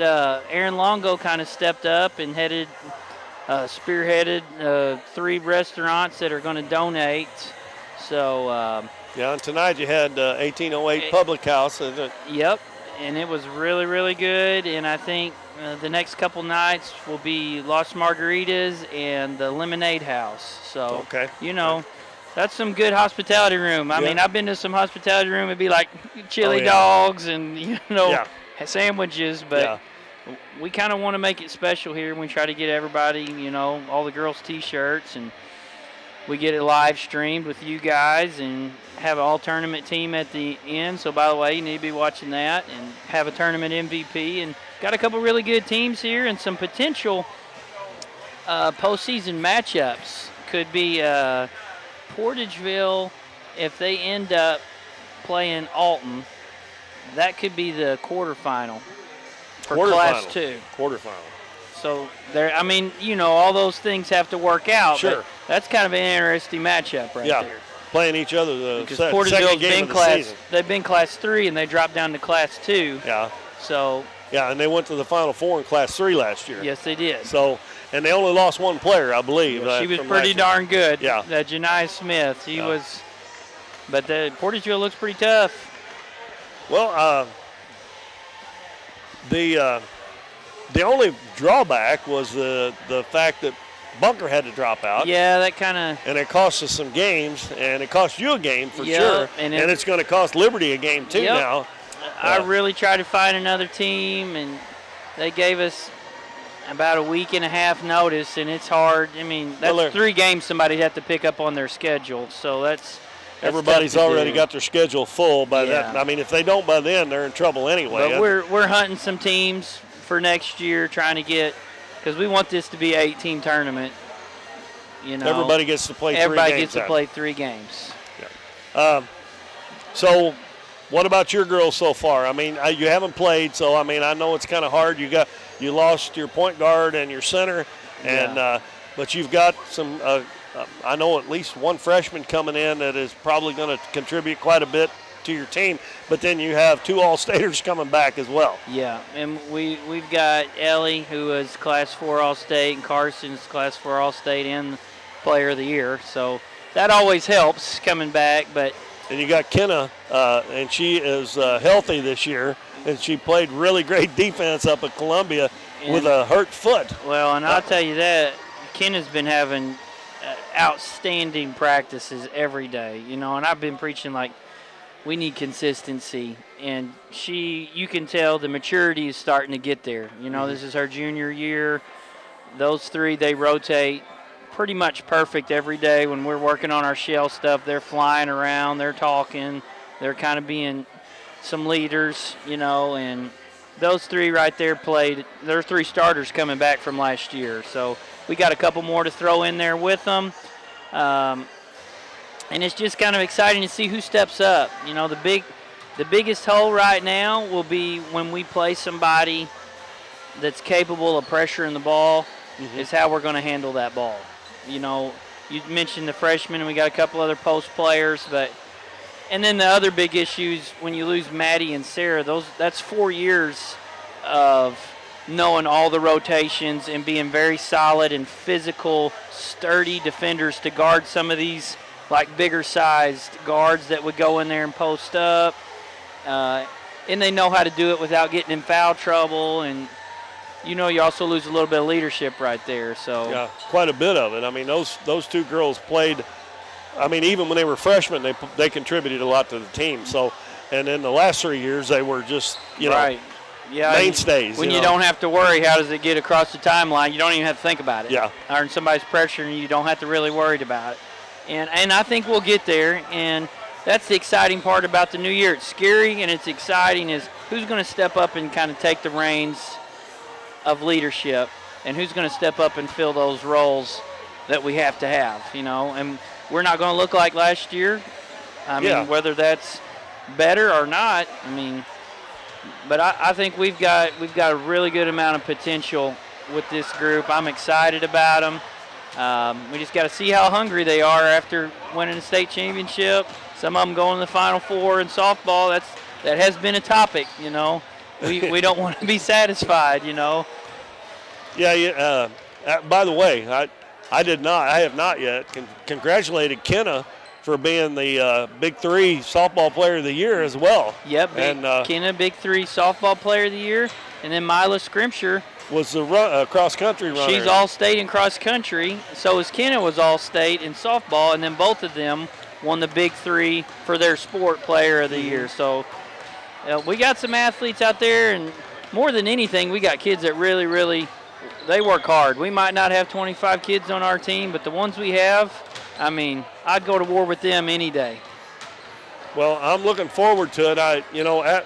After last year, winning the state championship, everybody's got to be looking forward to this year to see how, with losing Maddie and Sarah, how the team's going to come along, and it may take a little bit. Yeah, I mean, I'm sure it's going to take a little bit. And we're fixing to play a couple teams. They're going to challenge us. Yeah, and you've got a lot of games before you have to be really, really good. I mean, that's right.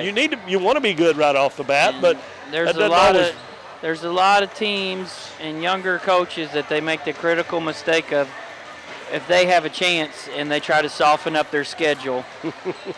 And you didn't do that. And that hurts you. That hurts you because those games don't really matter as far as standings go. You have to be tested, where if I don't perform, we got a shot to lose. Yeah. Well, and like I said, your schedule is beefed up, especially after the first of the year. And, of course, you got the Christmas tournament. Yep. And, Portageville's going to be in that. And, I'm sure some of the other teams will be pretty good down there, too. So we're going to see Thayer, and then we're going to turn around and go to that Sophie Classic and play Tipton. Is that who you're playing up there? I never did find out. Playing them at noon. They're going to be good. But is that on a Friday or Saturday? Friday afternoon. You just play one up there. Just one. Try to get two, but we just got one, and then we come back and we'll get Jackson with Neelyville, and we added St. Vincent onto the schedule, and we're working right now, potentially picking up one more game. But one thing I did want to mention, and you might be able to mention a couple more times, is our ring ceremony, which is I'm really excited about. And I know Jimmy is too, because he's ready to get that darn ring on.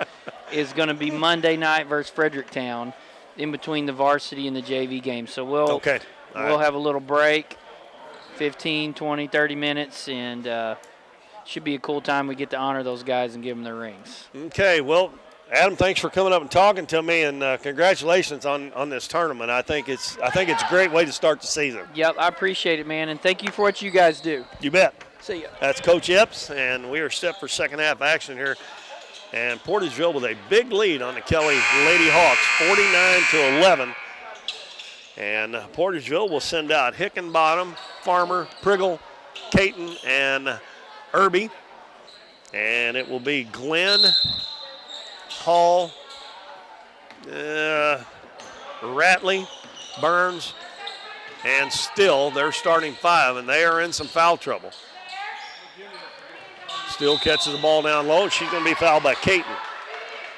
That's only Portageville's second foul in the whole game so far. And Bo's back on the air with me now. Had a good interview with Coach Epps there. I was interviewing Bob Morrow over there. We were talking deer, so. Shot up no good by Kelly. And Farmer gets the rebound. Gives it to Caton. Up ahead, Hickenbottom fakes the three-pointer, drives to the baseline, cut off there by Ratley. Farmer now has it on the left wing. Takes a couple dribbles backwards. Gives it to Priggle at the head of the key. Now right side to Hickenbottom. Over to Farmer. The ball hit her in the head after it went off her hand, but she does regain it. And they pass it back to her. Kelly doing a little better job on defense right now, even though they went for a fake there. And, folks, I don't even know if I mentioned this. We're playing with the shot clock, and that's our first shot clock. Well, actually, it's the second. I guess they had one in the first game, but it kind of went unnoticed there for a minute. But we're playing with a 35-second shot clock. Driving into the lane, and a walk. Going to be on Kaylee Still. Kelly just can't keep from turning the ball over. We got Alton and Couch coming up after this game, and she got away with a double dribble, and the referee was following the play, so he didn't see it, but that was Priggle again, wasn't it? Yep. And she got 16 points. Burns is going to take it into the paint, kick it out behind her, three-pointer from the head of the keys, in and out, and the rebound by Ratley goes in, throws up a wild shot, and the rebound down to Farmer. Caton up ahead. Hickenbottom got behind the defense and lays it in. And she is quick as a cat now. 53-11. Burns hands it to Still, takes it in, puts it up, her shot blocked. And it goes out of bounds. Last touch by Portageville. And we got Saxton, Arterbridge, and Cameron Watkins, number 14, coming into the game. She was one of them we didn't have on our roster, and we have a bunch of names on there that's not here. Yes. Wild shot put up there by Hall, and doesn't get any iron, and Satori Saxton looks like she might have twisted an ankle. She's holding her right ankle. And she's been helped up by Arterbridge, but she's putting a little weight on it.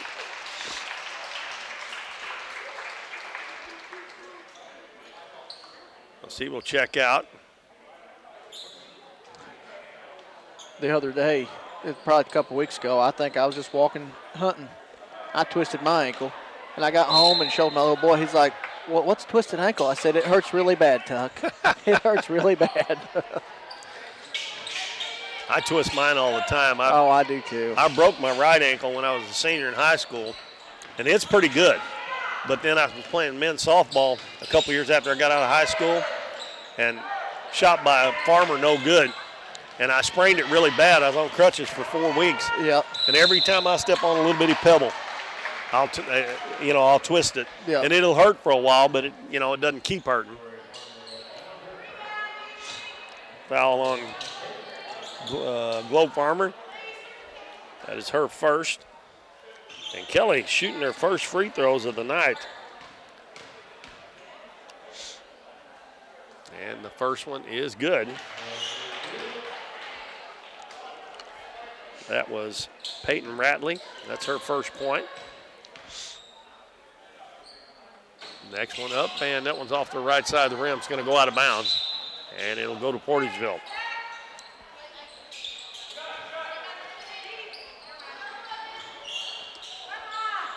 Kelly going to try a little full court pressure herself. And bounce pass comes to Arterbridge. Dribbles up the right side. Gets it across the half line. Back out front to Hickenbottom. Excuse me. Hickenbottom throws it and hits Irby in the back of the head. She was going to set a screen. Pass over. Layup up and no good. Offensive rebound by Ratley. Puts it up no good. The ball tipped out. And Farmer comes out of there with it. And keeps from carrying the ball. That ball bounced way above her head, but she had her hand on top of the ball, so it wasn't a carry. And then her shot is blocked. A good hustle back by Kelly there as Caton will come in and replace Hickenbottom. Farmer gets in, bounce pass to Arterbridge. Back to Irby. Irby's going to drive into the paint. Shot up and good by Taryn Irby. 55-12. And we got a drive and the basket. Nope, they're going to wave it off. I believe I'd have given that to him. Foul was on Cameron Watkins. They called it on the floor there as Cecily Hall made the basket, but it was a little too late. And bounce pass comes in. Burns fakes the three, going to shoot a 15-footer, and it's good. That's 6 points for Burns, 55-14.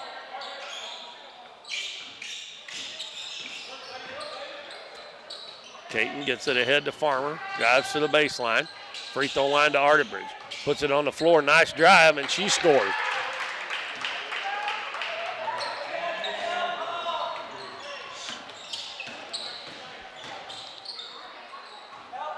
Kaylee still drives into the paint, out front. Ratley, she misses a shot. Arterbridge gets a rebound for Portageville. Pass down low. Watkins' missed shot is no good, but she will be fouled.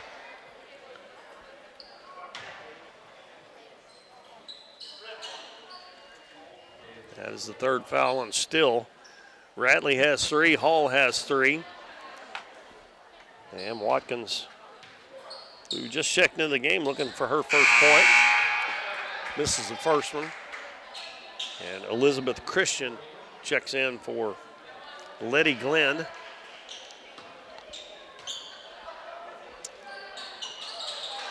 That one no good.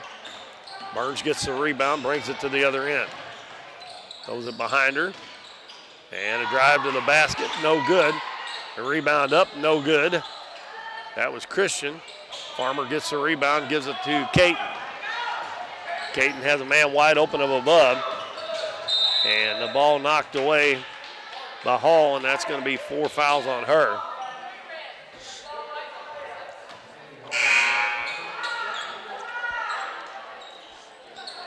Asheria Kershaw, number 12, checks into the game, along with Hickenbottom comes back in. And Farmer's shot no good. Rebound by Ratley. Pass up the floor, coming and meeting the pass. Nice job.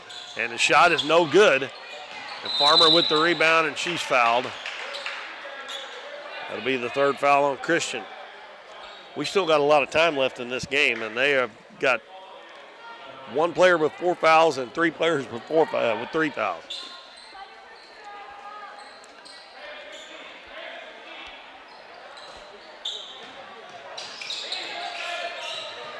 Caton gets it to Hickenbottom in the middle of the floor. Dribbles over to the right wing. Lobs it underneath. Farmer goes high for the pass in, and she's going to lose it out of bounds.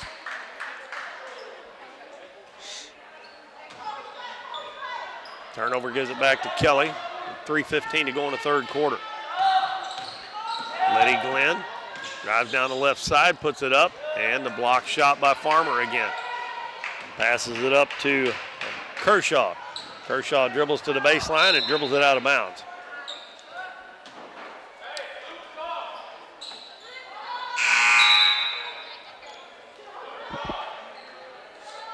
Priggle checks back in. And Arterbridge as well.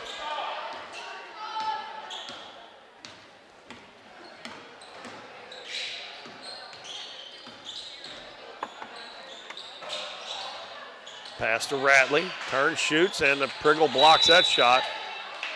And a jump ball. Portageville ball. They lead 57-14 with 2:47 left in the third quarter. Caton handling the ball against Christian. Drives down, free throw line to Arterbridge. Her jumper's good. Everybody contributing for the Lady Bulldogs. And the ball is going to be batted out of bounds.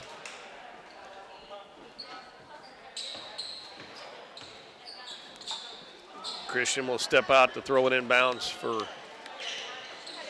Kelly. Gets it into Still. She drives in. Shot off the glass, no good. Gets her own rebound, puts it up, no good. And we're going to have a foul on Kelly again. Somebody probably going to get their fourth here. Christian gets the foul. That's her fourth. The only thing that might save Kelly from fouling out a bunch of players is the clock's going to be running in the fourth quarter. Irby comes back in. Number 21, Miley Pikey in the game for the first time. Priggle, Arterbridge, and Kershaw in the game for Portageville. Irby gets to the free throw line, throws it up, no good.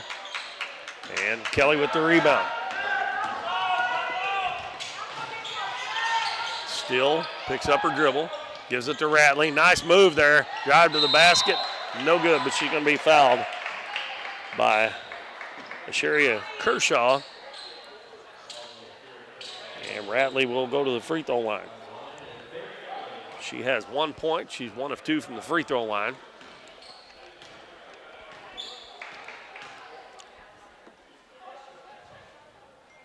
First one is nothing but net.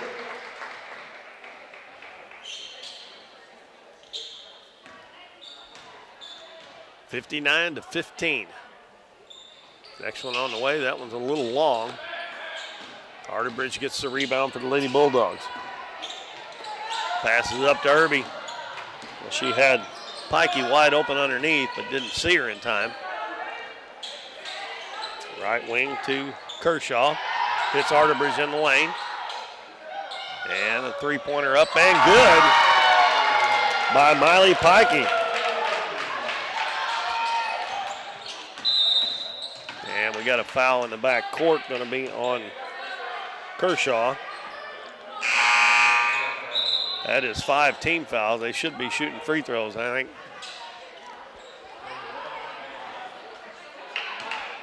And Hickenbottom comes back in. Satori Saxton, good to see her back out there after she looked like she twisted an ankle earlier. And it's going to be Ratley at the free throw line again. She's 2 of 4 on the night. That one is short.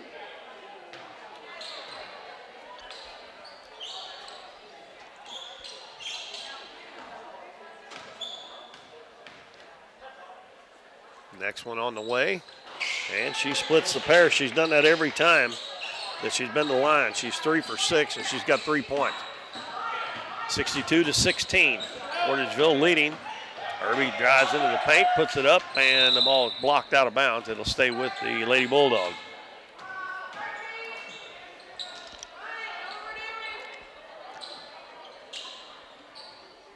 Irby to throw it in. Gets it into Pikey. Over to Arterbridge. Dribbles into the paint. And she's going to put it up. Won't go. Ratley with the rebound, and she's going to be fouled. And she'll go back to the free throw line again.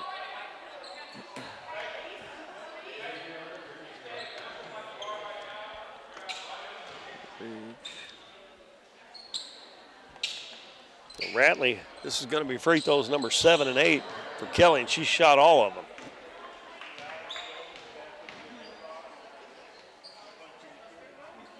First one's good. Let's see if she can connect on 2 in a row this time.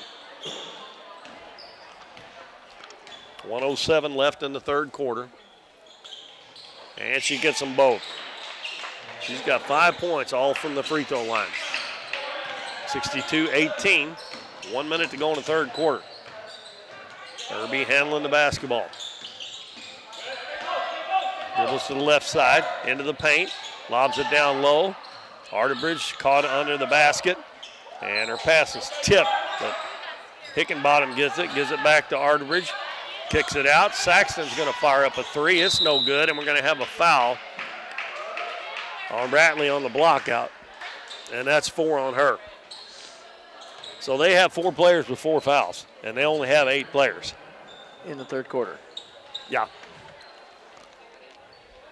And they're going to give her 3 shots. I often wondered why they do that, because that's after the shot. And Saxton makes the first one. And she has 4 points in the game. And number 10, Dakota F-Tank, is going to come in for Ratley. Second one no good. And Priggle comes in for Arterbridge.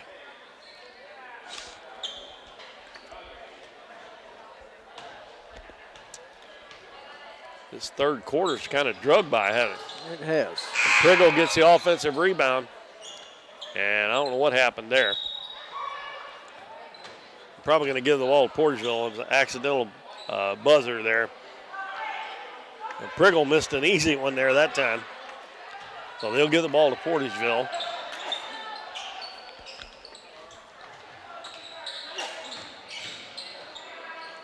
Saxton with it out front. Goes into the paint. Bounces to Priggle. Back to Saxton. Now to Hickenbottom.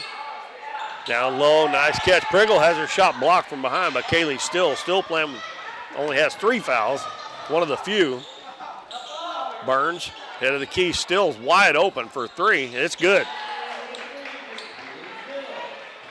That's 5 points for Still. 10 seconds to go in the third. Pass up to Hickenbottom. To Irby. They leave her wide open, and she hits the 3. That is 11 points for Irby now. And that's the end of the third quarter, and Portageville with a 66-21 lead over the Kelly Lady Hawks. So we'll have a running clock here in the fourth quarter. And when we come back after this 1 minute break on Current River Broadcasting. Oh, did you get us switched over to shelter insurance? Actually, I found a deal online. You did? Does your deal come with award-winning customer service? Oh, I'm not sure. Does the deal include a local agent? Doesn't actually say. Can we create a customized plan that fits our needs? Let's just call the local shelter agent. For insurance that fits just right, find a shelter agent near you. We're your shield. We're your shelter. 1808 Public House is your full-service restaurant in downtown Doniphan with a modern twist on home-style food. Along with their full menu with everything from burgers to seafood and steaks, 1808 has bingo and trivia nights, an all-you-can-eat buffet on Fridays, and live music on the weekends. Students can come enjoy half-price appetizers from 3:30 to 4:30, and 1808 offers free Wi-Fi. Make sure to follow them on Facebook for their daily specials. But most of all, make 1808 Public House your next dining experience in downtown Doniphan. Welcome back, everybody. Keith Bowman and Bo Blackwell back at the River City Classic. We are at the end of the third quarter of our second game, in Portageville big over Kelly, 66-21. And Kelly will inbound it with Letty Glenn, Lucy Washburn, Dakota F. Tink, Kaylee Still, and Riley Burns. And Burns is going to shoot about a 15-footer short. And Caton gets the rebound. It's Caton, Arterbridge, Kershaw, Watkins, and Farmer. Caton down low to Arterbridge. She puts it up, no good. And Kaylee Still gets the rebound. Loses her dribble. Gets it over to Glenn, and Glenn will bring it across the half line. We've got a running clock here, and we're also playing with a shot clock. We've had one in each game so far, one shot clock violation. Cross-court pass to Glenn. She drives into the paint, going to put it up off the glass and in. That's Glenn's first bucket. And Kershaw will bring it up. She'll get it over to Caton. Caton ahead. Left-handed jump shot up, in and out. That was Watkins. And a held ball will be Portageville's ball. The Alton Lady Comets and the Couch Lady Indians coming up next. That will finish our first night here in the River City Classic. And bounce pass knocked away. Good steal there by Washburn. Pass ahead to Burns. She catches underneath, and a finger roll no good. And a held ball on that end. And this one will stay with Kelly. At least we don't have to walk all the way to the other end there. Clock running with 6:15 to go in the ball game. Bounce into Still. She turns over her left shoulder, turns, shoots, and scores. Kelly's played a little bit better here in the second half.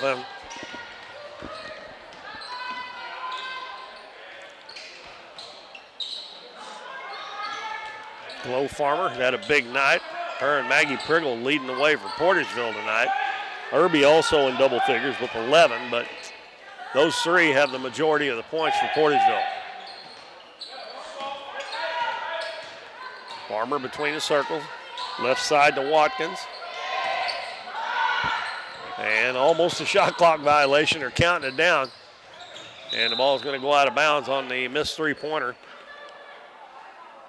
And they didn't point which way that goes. I guess Kelly touched it, huh? He never pointed which way it was going. Yeah. But the Portageville's taking it out, so I guess one of the Kelly girls touched it. And bounce pass to Caton. Going to step back, shoot a three. Shoots an air ball. Arterbridge gets him weak side rebound. Out to Kershaw. The ball stolen away. And still loose in the backcourt. And good hustle by Kelly there. And Burns is going to put it up a little too hard. The ball tipped out. Letty Glenn's going to come out of there with it.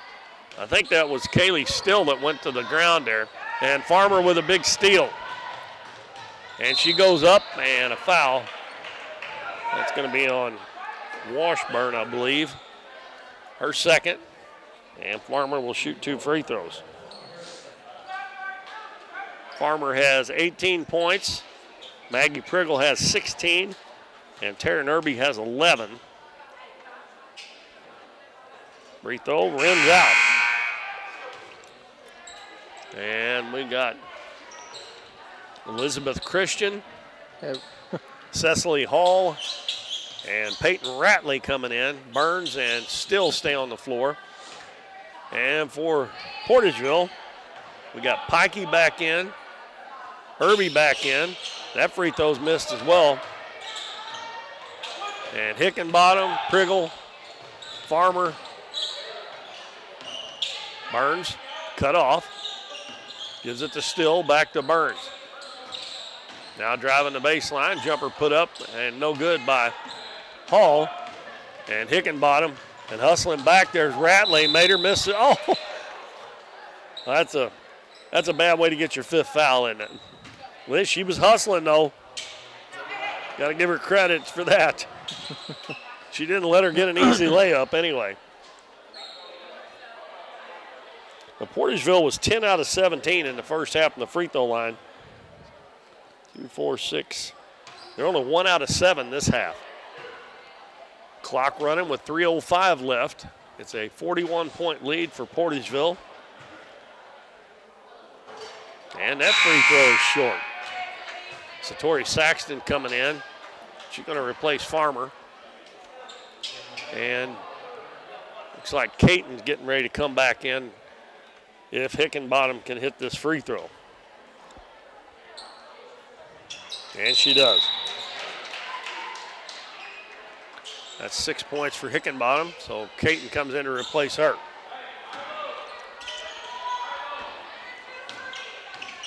I find it kind of odd that we added 3 names to Portageville's roster. Yep. Shot up by Burns is no good, and Portageville throws it away. And we added 3 names to the roster, and they had 2, 4, 6, 8, 10, 12 on there without those 3. So that's 15 names, and they've only got 10 players total. Well, is some of the girls hurt, or they well, just I know? took that back to Talina. She said this was last year's roster. They messed up. Oh. So. Oh, that was a walk.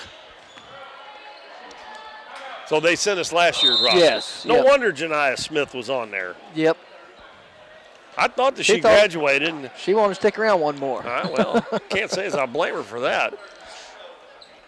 67-25 is our score in our first game tonight. Number 4 Chaffee defeated Liberty 58-38.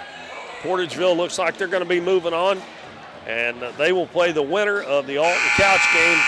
That will be 8 o'clock tomorrow night. The Kelly Lady Hawks will play the loser of the Alton Couch game, our first game tomorrow at 5. The Chaffee Lady Red Devils will play the Doniphan Donettes. The Donettes will finally get to play their first game of the season tomorrow night. I was talking to Coach Epps about that, and I told him, I said, you know, he said they've had today's practice was their 20th practice. I said, you know, they got here in a hurry because I said it just seemed like it was a couple weeks ago him and I were doing the softball Final Four. Yeah. I mean, it don't seem, the boom, man, is here. And it'll be over with before you know it, too. I know, just like that. Portageville inbounds it. Saxton will bring it up the floor. Picks up her dribble. Ball knocked out of her hands by Kaylee Still, and it goes out of bounds.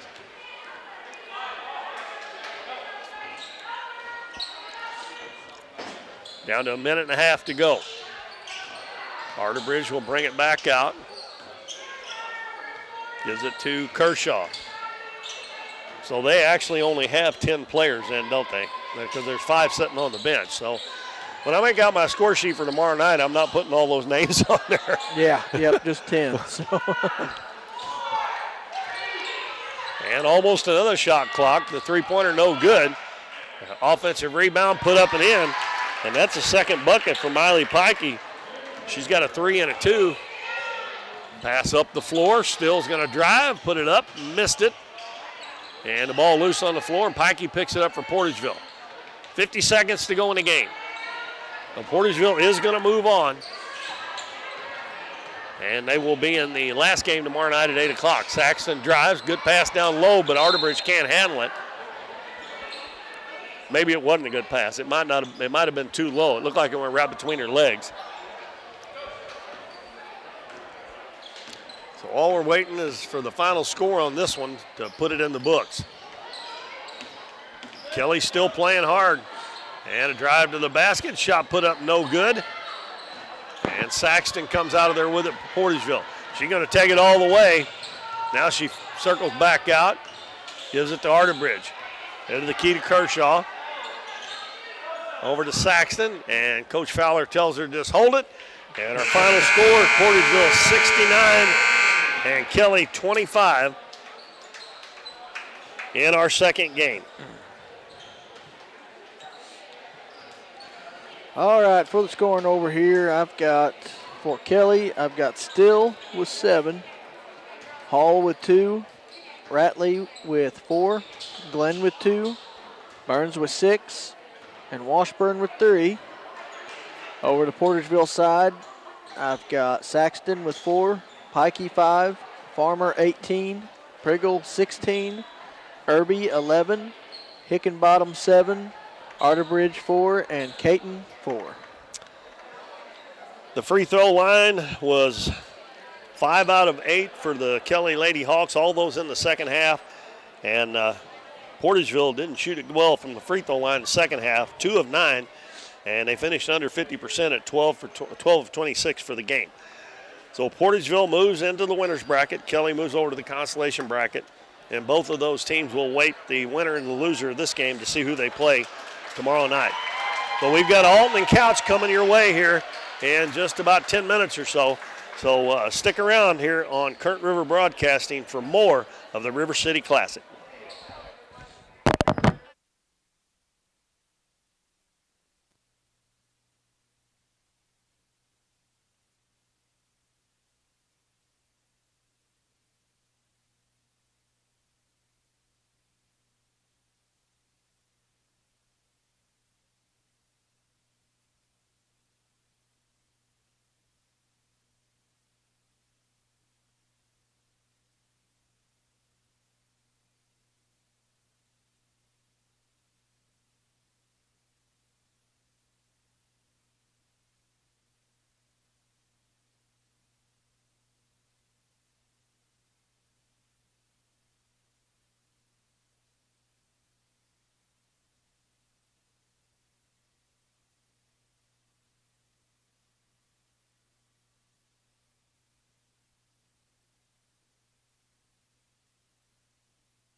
Welcome back to the River City Classic here in Doniphan, Missouri, second annual. And we're set for our last game of the night. The number 3 seeded Alton Lady Comets, coached by Shane Benson, against the number 6 seeded Couch Lady Indians. We'll go ahead and give you the starters. First of all, for Couch, they'll be the visitors. They're wearing black uniforms with red trim and red numbers. Number 1, Chloe Combs, a senior. Number 12, Ashlyn Fabrizio, a senior. Number 12. Number 15, now I'm hoping I'm saying her name right, Madison Dubois, because, I mean, it's kind of like a French name. Well, that's what we did last year, and no one corrected us, I believe. So. And she is a senior. Number 15. Number 20, Carly Clayton, a junior. And number 25, Mariah Brooks, a junior as well. For Alton, Kaylee McIntyre, number 1, a junior. Miley Haney, also a junior, number 14. Braylee Campbell, a 5'5" sophomore, number 24. And the big girl in the middle, Emma Trantham, a 6'1" senior. And number 34, Cassidy Reynolds, rounds out the starting 5 for Alton. They will be wearing white uniforms with blue trim, blue numbers, and gold trim on their numbers. And the winner of this game will play Portageville in the winners bracket semifinals tomorrow night. The loser will face off against Kelly in our 5 o'clock game tomorrow in the consolation semifinal.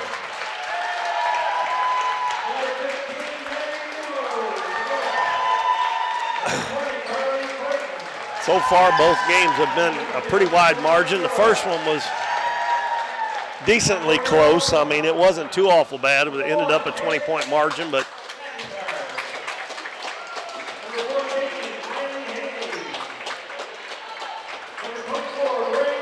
Liberty in that first game got back within 11 in the fourth quarter before losing by 20 to Chaffee. Chaffee will take on the Donettes tomorrow night at 6:30. Alton will be going from left to right in the first half, Alton from right to left.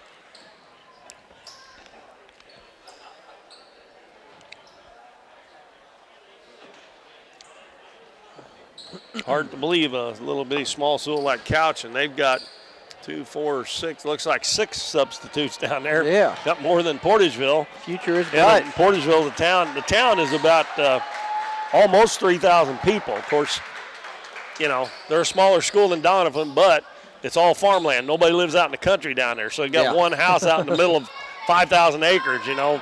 So everybody lives in town. It seems kind of odd that it works out that way, but it does a lot. Trantham jumping against Combs. And McIntyre controls for Alton. Zone defense by Couch. Out front to Haney. McIntyre goes baseline to Reynolds. They get it in the paint. Long three-pointer up and good. That is Miley Haney. They'll put on a little full court pressure. 2-2-1. Combs gets it up in the front court, in the middle of the lane, and Fabrizio puts it up, missed it. Battle for the rebound. Fabrizio gets it back, kicks it out for a three-pointer, and that one is an air ball, but Chloe Combs gets the offensive rebound. Out to Brooks. She's going to shoot a three. It's no good. Another offensive rebound. It's no good. That was Fabrizio. Couch got 4 shots there. Campbell gives the ball back to McIntyre. Over to Haney on the right wing. Back to Campbell on the left wing. Haney fakes the three-pointer, drives baseline, puts up about a 10-footer, and it's an air ball. And Dubois gets the rebound, almost lost it out of bounds, but she picked it up before it hit the sideline. Alton playing man-to-man. Combs dribbled it right into the feet. And we're going to have, I think a foul is going to be called on Combs. She dribbled it off her leg into the leg of McIntyre, and then she reached in and fouled her. So Combs picks up the foul. I remember last year Combs had a good tournament here.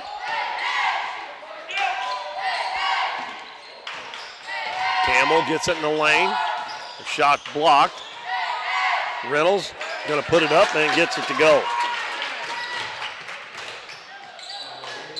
5-0 in favor of Alton. Dubois gets it ahead to Combs. Combs stops on the left wing.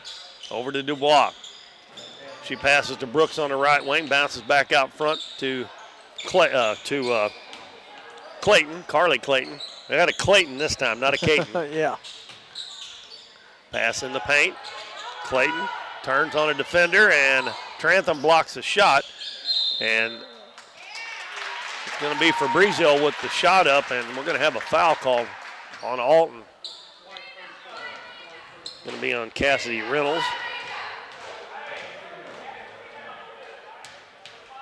And Fabrizio goes to the free throw line. And the first one rims out on her.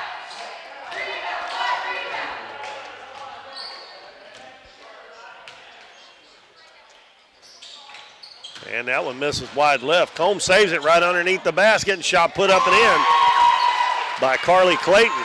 Good hustle there by Chloe Combs to save that from going out of bounds. It just barely drew any iron. Pass underneath, the ball hits the bottom of the backboard, and I think that's going to be Couch's basketball.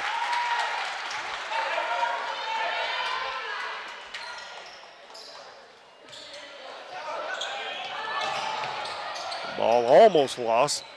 Picked up by Fabrizio. Bounces to Brooks in the paint. And the shot put up. Trantham blocks it. And Coach Benson thought that was a clean block. Oh, they're going to call it on. They're going to call it on Trantham. And it'll be. Free throw is up and good. That is Madison Dubois. Pulls Couch within 2 at 5-3. Next one on the way, it's good.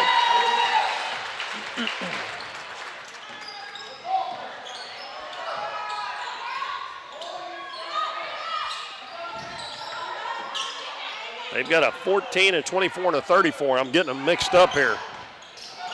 Little jumper put up, no good. That was by Campbell. Trantham kicks it back out.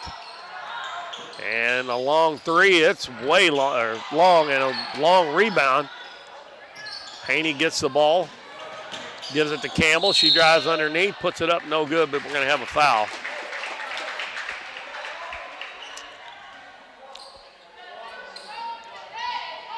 Ooh, that's 2 fouls on Combs already, isn't it? Yep, don't want her to get in foul trouble early. It looks like we got a sub getting ready to come in. The free throw up off the right side by Braylee Campbell. No, Brooks is going to come out. Combs is going to stay in there with 2 fouls. And I did not see that number that came in. We'll have to get it here in a minute.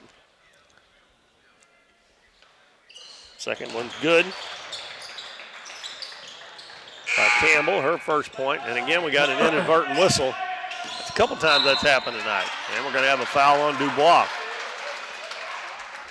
Dubois got fouled. Braylee Campbell picks that one up.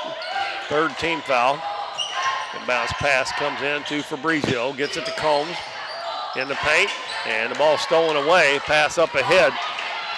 Campbell out ahead of the pack. And Combs comes up from behind and knocks it away. Knocks it out of bounds. Campbell will throw it in. Bounce underneath. Wide open. Shot up. No good. But we got another foul on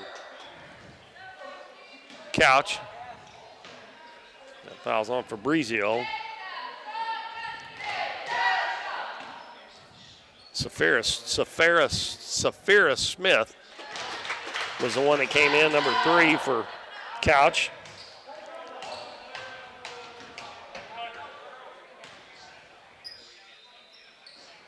First free throw was good, second one no good. That was Cassidy Reynolds who shot that. And the ball knocked away, loose on the floor, and Alton's going to come out with it. McIntyre lobs it ahead. Campbell takes it down, and we're going to have a blocking foul called. And that one will be on Carly Clayton. That's her first, and a 4th team foul on Couch. Campbell to inbound it, wide open. Three-pointer is good. They better not leave Haney open. She's got 2 threes, and it's 10-4, and we got a timeout called by Couch with 4:29 to go, 4:28 to go in the first quarter. 10. They didn't put that up there, did they? Yeah, looks like it's having problems. I think it's 10-4. I can see them pointing at its pros.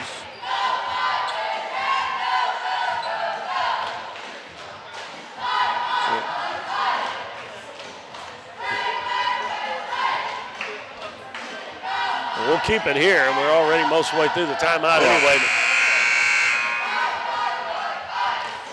The timeout clock's running down. Yeah.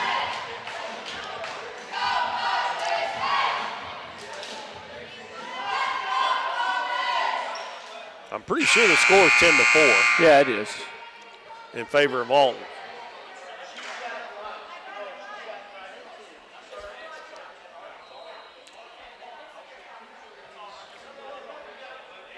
Well, they got 9 on the board now. Well, I think I have a total of 10 points on my score sheet. 6. I do. I have 10 points. All right, now they got it. There we go. 10-4 is our score. After much confusion, Couch will inbound it after the timeout. Inbound pass comes to Combs. Gets it back to Dubois, and she gives it back to Combs. Left wing to Dubois. Inside to Combs, cross court. Pass is going to be picked up by Miley Haney. Gives it up to McIntyre, up in the front court to Campbell. And we got a pass in the paint. That foul's going to be on Safira Smith. Number 20, Emma Cawthon, a 5'5" freshman, checks in for Alton. She replaces Brayley Campbell. It's like we're shooting. That is a 15 foul.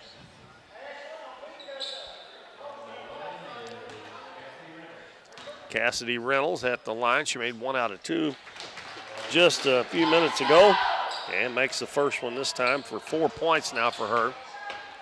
4:04 to go first quarter. And she cans both free throws. She got 5 points, and it's 12-4 as Brooks will get it across the half line, and she's going to take it all the way. And high off the glass, no good. Chloe Combs gets a rebound and sticks it back in. 12-6 in favor of Alton. Haney's pass almost stolen, and we're going to have a jump ball. Good play there by Dubois to tie her up, and it'll be Couch's basketball. Brayley Campbell coming back in, and she'll replace Trantham.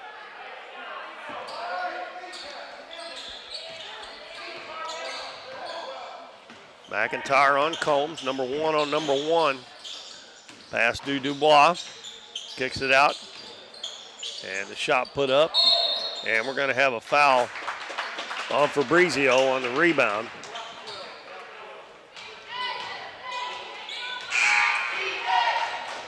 And we'll walk to the other end and shoot some more free throws. And it's going to be Reynolds again.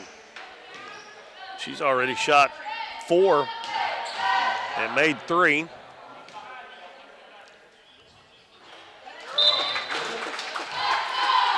She is up to 6 points now as Fabrizio checks out and Carly Clayton comes back in for the Lady Indians.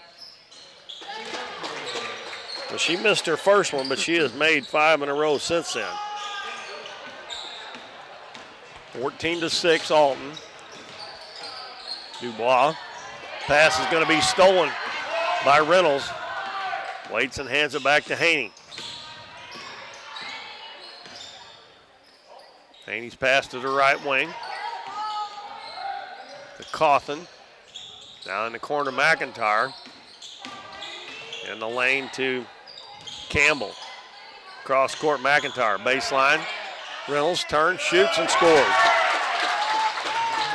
9 points already here in the first quarter for Reynolds. 16-6. Dubois will get it across the half line. Passes it to Combs. Combs gets a screen, almost a illegal screen there. The jumper put up from about 15 by Clayton, or by Dubois, no good. And going end to end, and an offensive foul called on Braylee Campbell. She didn't really have anywhere to go, but she made a place to go. Number 5, Jessica Green coming in for Alton, and number 23, Emma Wigger, and also Emma Trantham back in. Haney and McIntyre stay out there with those 3. Couch gets the ball back, down 16-6. And again, the buzzer went off. That's the 3rd or 4th time that's happened tonight. Yeah. Couch will inbound it again.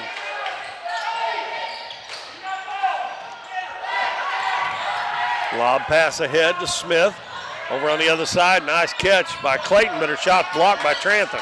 She gets the ball back, goes up and under, but Trantham, good defense there. Haney will bring it up. Brings it up the left side. On the baseline to Wigger. Now front to McIntyre.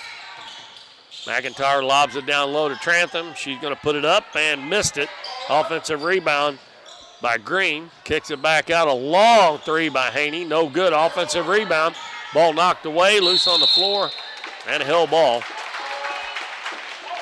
And the arrow favors Couch this time.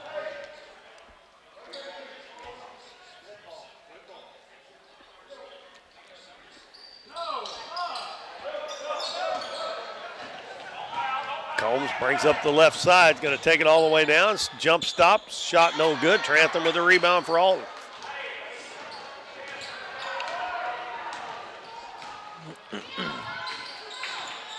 And he brings it up, hands it to McIntyre. Over on the left side goes to Green. She gets it inside to Trantham. She's double teamed and throws it away. Intercepted by Fabrizio. Pass up the floor. Smith goes in, puts it up, no good. She's going to get fouled. Both teams in the bonus now. That foul's on Emma Wigger.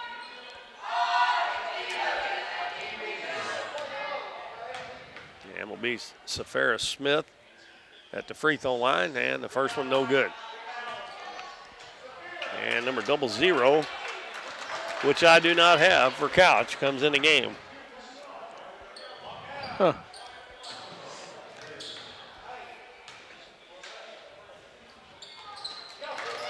Second free throw is good.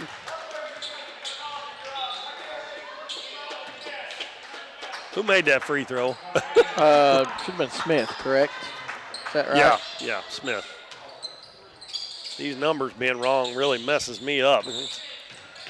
Little full court pressure. Brooks back in the game as well. Lob down to Reynolds. Going to take it in. Kick it back out to McIntyre. To Haney. Back to McIntyre on the left side. Free throw line to Reynolds. Her shot up, no good.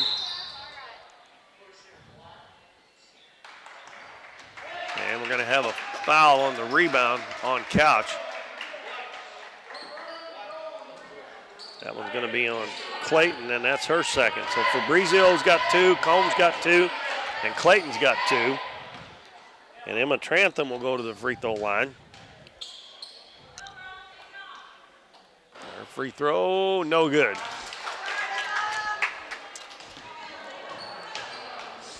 (16-7), Alton on top with 1:16 to go in the first quarter. It's our last game in the first round. That one no good.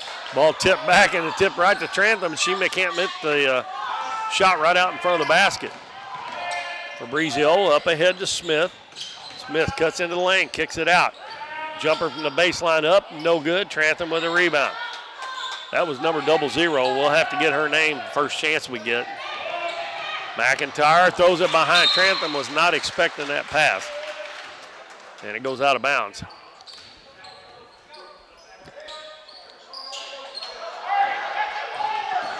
Clayton passes it to Fabrizio. She stops, jump stop, no good. The ball tipped out. Picked up by number 00. Over to Brooks. Baseline to Clayton underneath. Shot up, good by Fabrizio.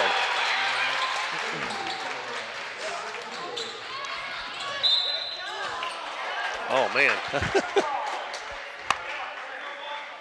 Well, you don't want to commit that foul. Now Smith's got 2, so they've got 4 players with 2 fouls, and Alton going back to the free throw line again. They've already shot 10, and they've made 6 so far. It will be Kaylee McIntyre this time.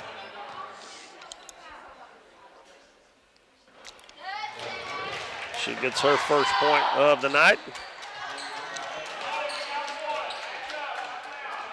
Cody Young just messaged and said 00 is Kylie Evans. Kylie Evans. Thank you, sir. Okay, well, we got number 10. Who texts us? Cody Young. 18-9. I did not see. Did she make that? Don't know. We'll figure it out at the end of the quarter when our add our points up and see. Bad pass picked off. That pass was picked off by Cawthon. McIntyre drives, kicks it back. Haney drives to the left side. McIntyre's going to shoot it at the buzzer. It's on line but short. And our score at the end of the first quarter, Alton 18, Couch 9. We'll figure up our scoring here while we take this 1-minute break and see if she made that last free throw or not. Be back in 1 minute. Need something printed and need it fast? Bring it to Here's Your Sign in downtown Doniphan. Plastic, metal, and magnetic signs are available, along with banners that can be printed in the size you need. Here's Your Sign can also do vinyl, silkscreen, and embroidery prints for hats, t-shirts, bags, cups, and many other accessories. They have a variety of clothing brands to choose from and specialize in your custom shirts and business advertising needs.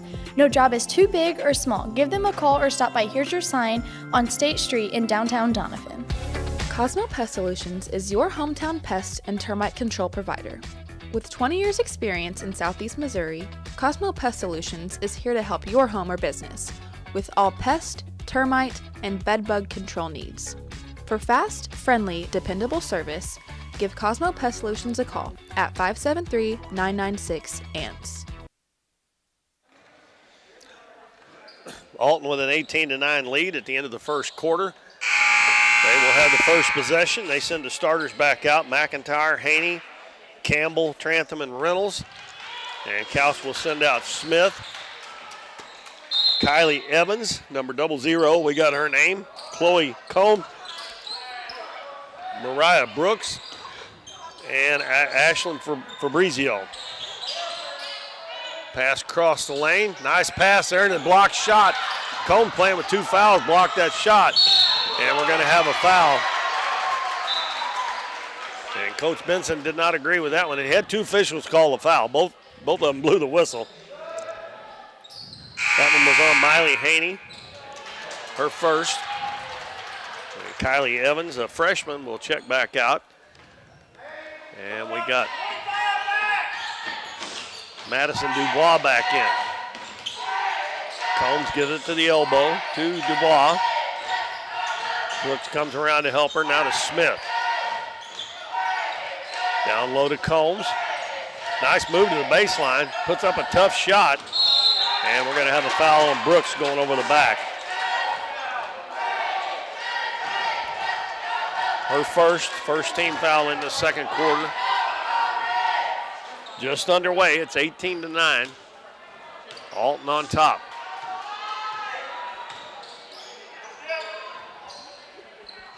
Campbell throws it cross court to Haney.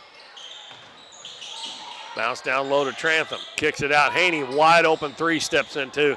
You can almost count those kind when they go in and come back out. And Haney's a good shooter on top of that. They can't leave her open. Brooks hands the ball to Combs. She's going to try to hit a 3, and she does. McIntyre brings it down in the front court. Haney's going to shoot another one. That one's no good. And a good rebound there by Fabrizio. She runs it up the floor. Down low, nice play. Smith puts it in. That was a really good pass from Fabrizio. Back the other way, Campbell takes it to the right wing.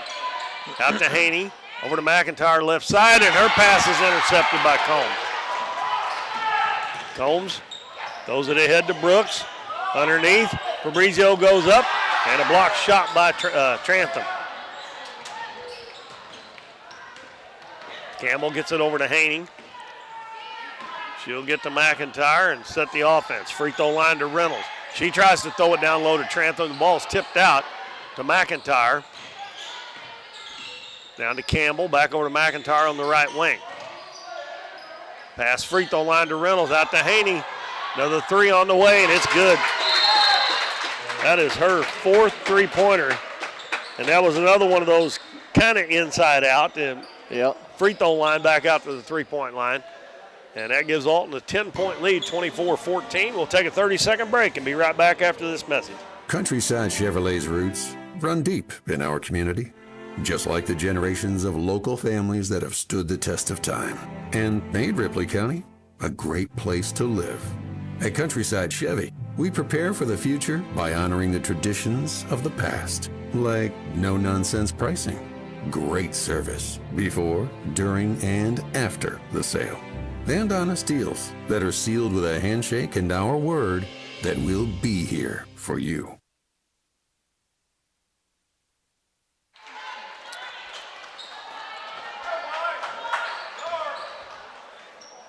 After the timeout, 10-point lead, 24-14. Couch with the basketball, Alton with the lead. Combs gives it to Smith. Smith left wing to Brooks. Down to Combs, puts it above her head. Nice job there. I tell you what, she's a really good-looking player. She kept that ball up above her head, caught it there, and just kept it there and shot it. Campbell throws it down low to number 5 back in the game, Jessica Green. And we got another three by Alton. Oh, and nobody went to the boards. There wasn't anybody there for Alton, and they ended up getting the rebound. Smith will check out, and Clayton will come back in for Couch. McIntyre, her three's on the way. It's in and out. And Couch wanting to run. Outlet pass to Combs. Combs that takes it to the baseline. Step back jumper, no good. Wasn't anybody there to rebound. McIntyre throws it ahead. Shot up, no good. And that was by Campbell.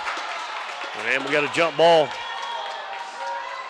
And this one belongs to the Couch Lady Indians. Alton backing off the pressure a little bit. They'll pick up man-to-man. Actually, that may be a kind of a trap. Oh, a nice move there by Clayton. Missed the shot, but got a rebound, put it in. A little head fake there. You don't see that much. It needs to be done more, but. And the interception by Combs. She's got a run out. Goes down, up off the glass and in. 9 points for Combs. Now Coach Benson calls a timeout. A 6-0 run by the Couch Lady Indians to bring it back to 24-20. And Coach Benson upset with his girls after that. Coach Adam Epps wanted me to mention it a few times. Monday night, the Donettes will be playing the Fredericktown Lady Blackcats.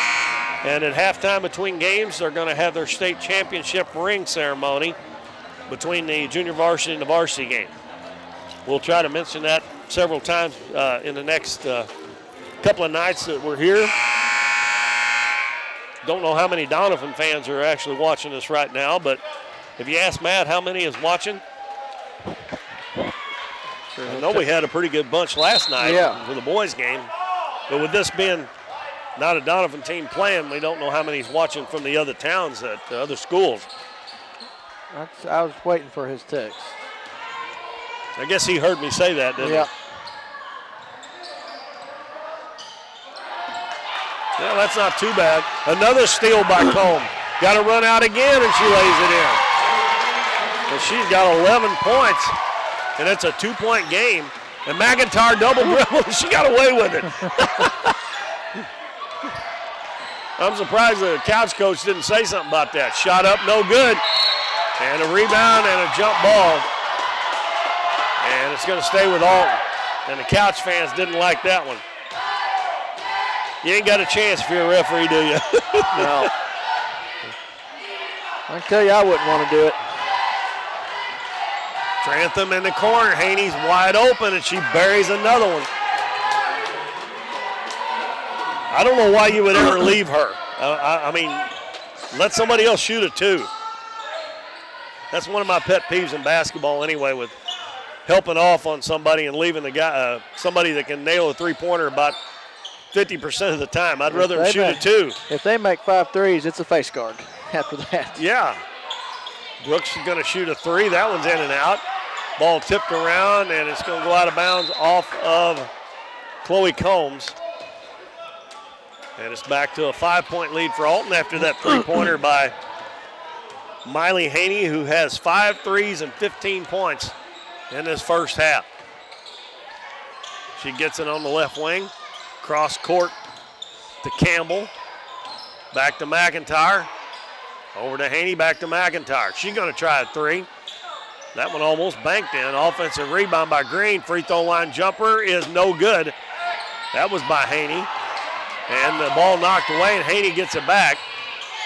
Campbell dribbles into the paint. Over to McIntyre on the left wing. She drives in. Her little floater is no good. Trantham with the rebound. She goes up, and they're going to call a foul before the shot.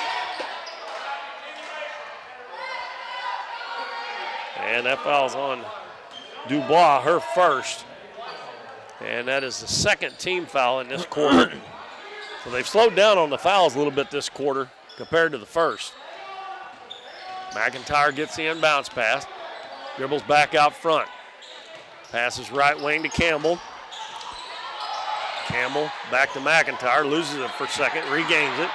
And they leave Haney open again. She doesn't take it. The Green in the corner. Cross court, ball tipped. It's loose. Campbell gets it, puts it up, no good, and a foul.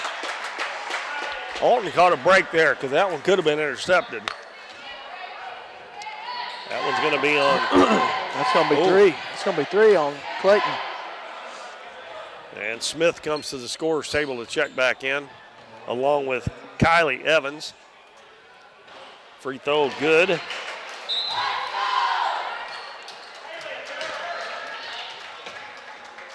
That's Campbell shooting, isn't it? I have a hard time. Like I said, those girls with those long ponytails. I remember last year we had trouble with this too. She makes both free throws. And she's got 3 points, all from the free throw line. And that 2-point lead is swelled back to 7 with 2:35 to go in the first half for the Alton Lady Comets. Evans bounces it to Combs. Evans is going to fire it up, no good. Fabrizio gets the rebound, shot no good. Ball loose on the floor. Clayton puts it up, Trantham blocks it. And Alton's going to come out with it. And the ball knocked away from behind. I think we're going to have, they called a travel, didn't they? Yes. I don't know which referee called it, but the one on the far side. Yep. Cassidy Reynolds is going to check back in. She replaces Braylee Campbell. So Alton gets it back, down by 7. Definitely so far the best game of the night. Yes. As far as being a close game. Fabrizio on the baseline. She's double teamed. Dribbles out of it. Out to Smith. Three-pointer on the way, and it's good. That's 6 points for Smith. And back to a 4-point game again with 2 minutes left in the first half. Pass up the floor to McIntyre. Baseline to Cawthon. Over to Haney on the right wing. In the lane to Reynolds. Takes a couple dribbles, throws it back out front. Back to Reynolds on the baseline. Throws it in the middle to Trantham. McIntyre, her three, no good, and it hits the cable up above. And it'll go over 2 count.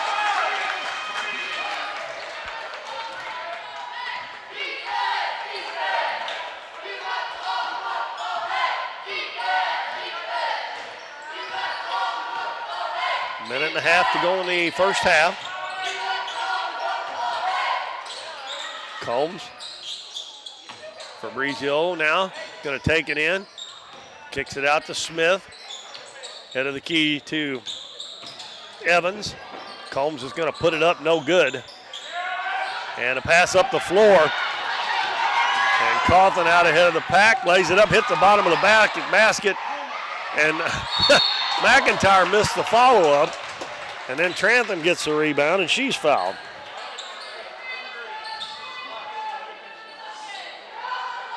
That's the third one on Fabrizio now. And they're starting to look like Kelly foul-wise. They got in a lot of foul trouble in the first half. And Trantham connects on the first one. I think she missed two when she was there earlier.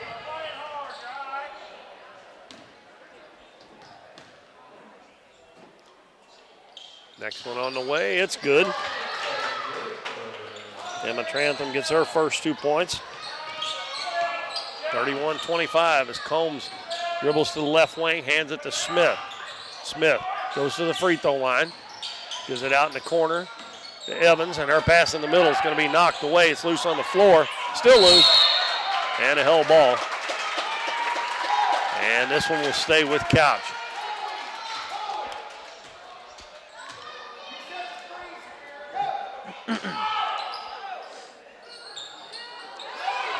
And bounce pass comes into Clayton, back in the corner. Dubois back out to Combs with 35 seconds to go in the first half. She hits Dubois deep on the left wing. Out front, Evans. Back to Dubois. Out to Smith. Smith drives in, turns, shoots, and in and out. And she follows her own shot, gets a rebound, missed it. And Trantham didn't even have to jump. She just reaches up. Long pass up the floor. McIntyre one-on-one, goes down, shot no good. That would have been the fourth foul on Clayton if they would have called that. And we got a travel on Evans with 2 seconds to go.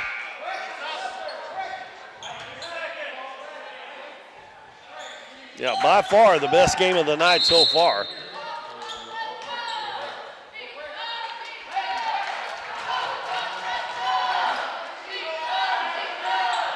And bounce pass comes into McIntyre, and she's going to dribble out the first half. And we have a 31-25 game, Alton on top at the end of the first half. They had a 9-point lead at the end of the first quarter, 18-9. And Alton Couch outscored Alton 16-13 that quarter to cut it to a 6-point lead here at halftime, 31-25. All right, over the scoring for Couch.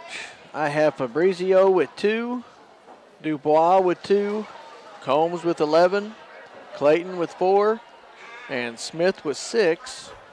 Over to Alton side, I have Trantham with 2, McIntyre with 2, Haney with 15, 5 threes, and Campbell with 3, and Reynolds with 9. Bo, while I'm doing the free throws here, why don't you get that sponsor list out again and read those? Absolutely.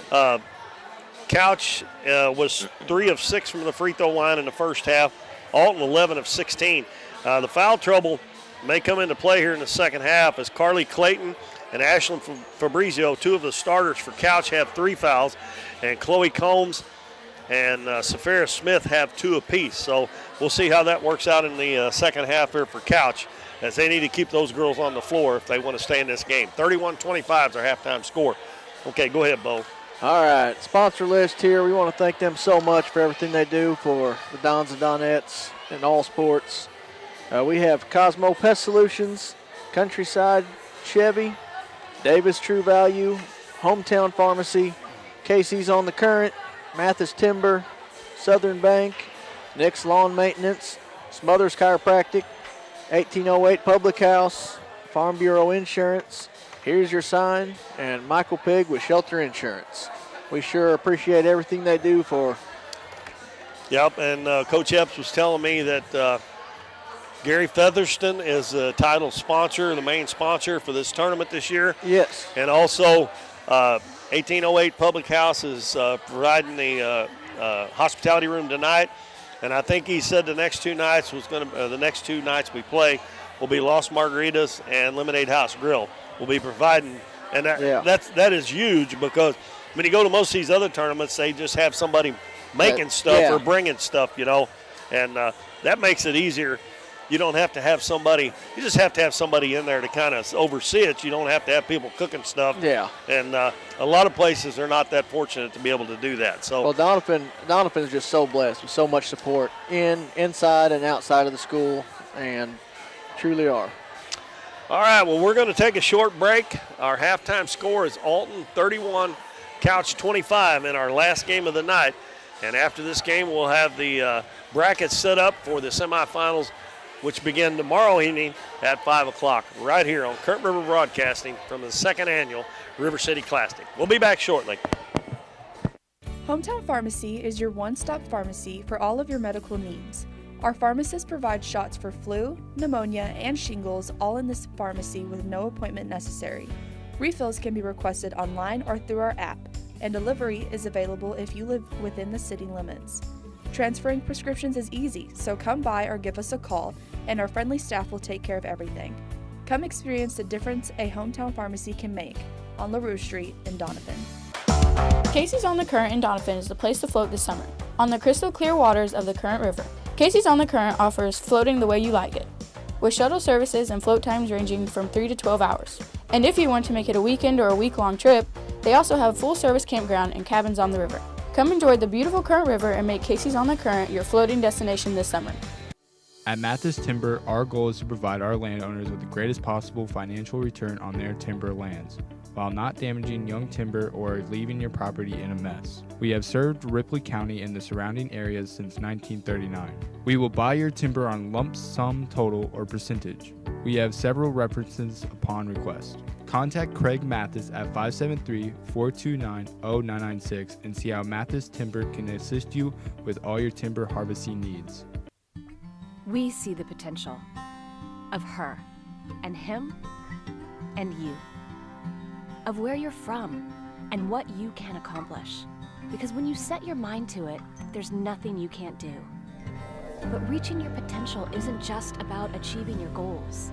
It's about helping others, supporting your neighbors, building your community, and investing in people that make a difference. Like her, and him, and you. Because when you're from here, that's just what you do. And from here, we can do anything. Nick's Lawn Maintenance and Power Washing is locally owned and operated and a proud supporter of the Dons and Donettes this season. Nick serves Ripley County, the surrounding area, with lawn services from mowing, weed eating, and trimming, and they can trim and maintain your shrubs, bushes, flower beds, mulch, and more. They also clean roofs, gutters, downspouts, and can install gutter screens as well. Quality power washing services to buildings, driveways, sidewalks, fencing, and vehicles is no problem at all. No matter how big or small the job is, give Nick's Lawn Maintenance and Power Washing a call at 208-8659. For more than 35 years, Smothers Chiropractic Center has been helping patients improve the function of their nervous system and create better health by finding disturbances in the nervous system that can lead to neck pain, back pain, sciatica, and migraines. Dr. Smothers provides care for newborns to the young at heart, offering traditional chiropractic adjustments along with low-impact adjustments. They also offer a variety of supplements to help promote overall wellness. Contact the friendly staff at Smothers Chiropractic Center so you can be your best. Oh, did you get us switched over to shelter insurance? Actually, I found a deal online. You did. Does your deal come with award-winning customer service? Oh, I'm not sure. Does the deal include a local agent? Doesn't actually say. Can we create a customized plan that fits our needs? Let's just call the local shelter agent. For insurance that fits just right, find a shelter agent near you. We're your shield. We're your shelter. Need something printed and need it fast? Bring it to Here's Your Sign in downtown Doniphan. Plastic, metal, and magnetic signs are available, along with banners that can be printed in the size you need. Here's Your Sign can also do vinyl, silkscreen, and embroidery prints for hats, t-shirts, bags, cups, and many other accessories. They have a variety of clothing brands to choose from and specialize in your custom shirts and business advertising needs. No job is too big or small. Give them a call or stop by Here's Your Sign on State Street in downtown Doniphan. At Missouri Farm Bureau Insurance, we are proud to be chosen by our neighbors and recognized by Forbes as one of America's best insurance companies. With 75 years of dependable life insurance protection, Missouri Farm Bureau Insurance, we've got Missouri covered.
Welcome back to the River City Classic. I'm Keith Bowman. Bo Blackwell's sitting right here beside me. We're at halftime of our third and final game of the night, and we've got a good one going on here. The Alton Lady Comets, the 3 seed, are leading the 6-seeded Couch Lady Indians 31-25.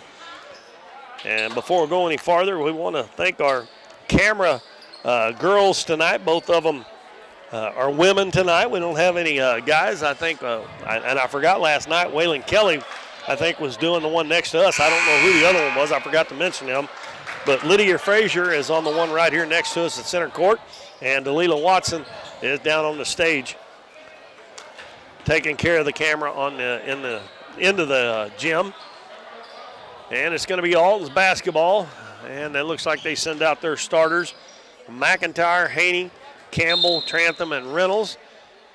And it'll be Brooks, Combs, Fabrizio, Clayton, and Dubois. And a steal right off the bat, and they're going to be called for a travel. Nice try there by Dubois, but she fell when she stole the ball.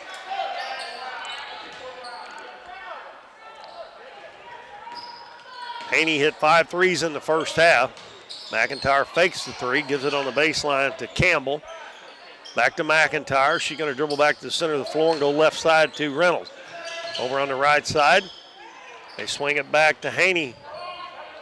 And she throws it cross court and throws it out of bounds.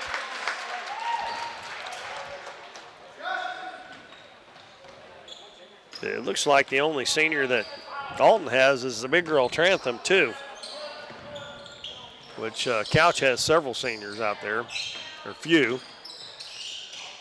Combs, right wing, dribbles to the baseline, pushes off a little bit. In the paint, Fabrizio brings the ball down, back to Combs. A long 3 is good. Combs with 14, and it's 31-28.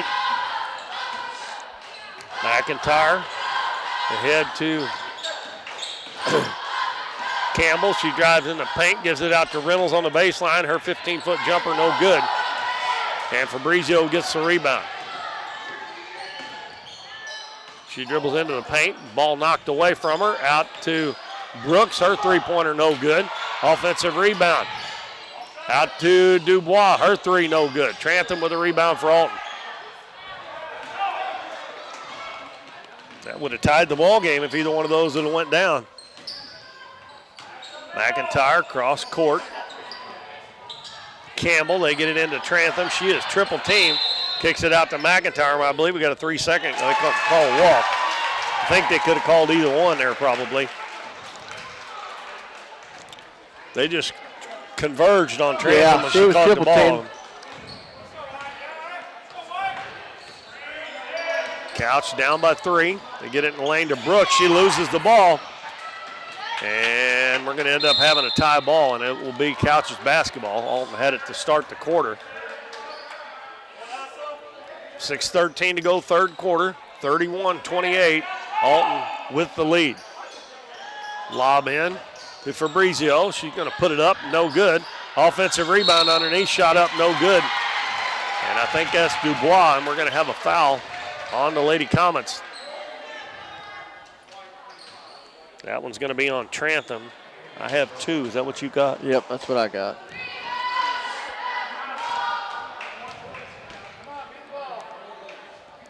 Free throw is good. That is Carly Clayton's 5th point. 1 more to go. She can make this a 1-point ball game. That one's no good, and the rebound by Reynolds. She gives it to Campbell. Campbell brings it into the front court, and she loses it. Ball loose on the floor. It's going to be picked up by Clayton. Ahead to Fabrizio, and she tries to dribble through traffic and lost it. I think coach is wanting them to run the ball, but that time Alton had all their players back, and she just dribbled into a crowd and lost that one. Haney drives, kicks it back out to Reynolds. Cross court to Campbell on the right side. Out front to McIntyre. And they leave her open just for a second. That one's long. Trantham with the rebound. Hands it to Reynolds. Double teamed on the baseline. Throws it way back out front. And Haney picks it up. Bounce in the lane. Shot put up too hard.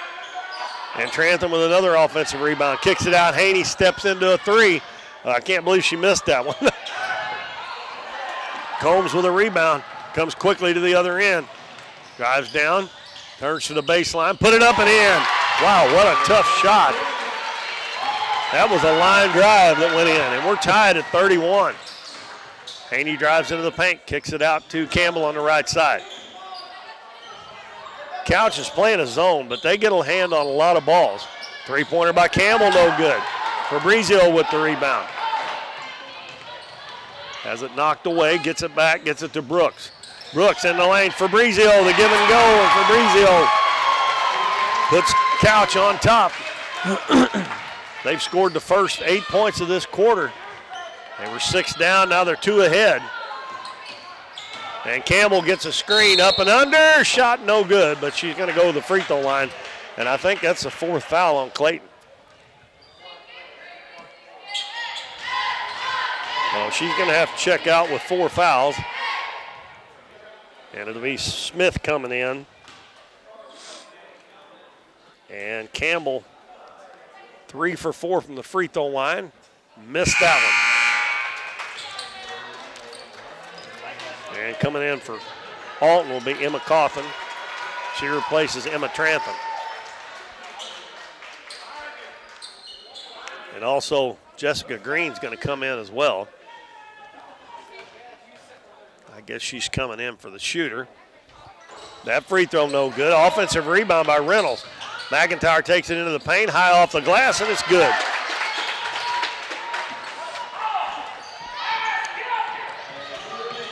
Combs quickly into the front court, hands it out in the corner to Smith, right back to Combs. Combs takes it in, puts it up, no good, but we got a foul on Alton. That foul is on McIntyre. Combs has got a chance to break the tie. Got 16 points in the game. Her free throw is off the left side. Now Green will check in. She's going to replace Braylee Campbell. And without Trantham in there, they're more evenly matched on size. As a matter of fact, Couch might have a little advantage there. Combs missed a free throw. Ball fell right into Fabrizio's hands, but she couldn't get the shot to go. Coffin hands the ball to Green. She gets it to McIntyre. Over to Haney, wide open. 3-pointer up and good. And deep 3. That's 6 of them for her. And they just cannot leave her open. We got a 30-second timeout. We'll take one, too, and we'll be right back on Current River Broadcasting. Cosmo Pest Solutions is your hometown pest and termite control provider. With 20 years experience in Southeast Missouri, Cosmo Pest Solutions is here to help your home or business with all pest, termite, and bedbug control needs. For fast, friendly, dependable service, give Cosmo Pest Solutions a call at 573-996-ANTS.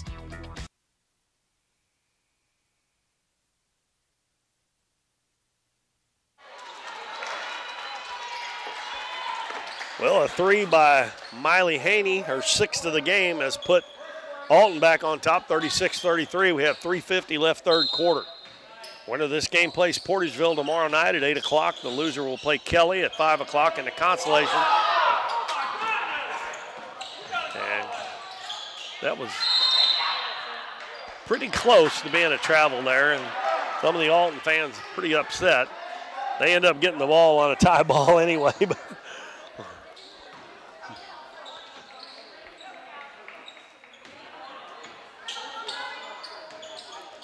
McIntyre lobs at the free throw line to Green, gives it back to McIntyre. Dribbles to the free throw line out to Haney. Haney picked up quickly, gives it to Coughlin in the corner to Green. Back to Haney. Over to McIntyre. McIntyre to Haney, left wing. Cross court. Boy, that was almost stolen. Green will get it, give it back to McIntyre. Shot clock down to 2. Ball's going to go out of bounds. It's off a couch, but the shot clock didn't go off, but they reset to 35. Was that a kick? Yes. Okay, well, it's resets. See, in college, that only resets to 20, I think. I know on an offensive rebound, it resets to 20, I know. Maybe not on a kick. Coughlin wide open, doesn't take it, and Chloe Combs with another run out, goes down and lays it in. That's 18 for Combs. Back to a 1-point lead for Alton. McIntyre gives it to Haney. She gives it right back to McIntyre on the left wing. And the ball knocked away by Smith. She's one-on-one with McIntyre. Crossover dribbles, gonna put it up, and it's short. And the rebound comes to Reynolds and hands it to Haney.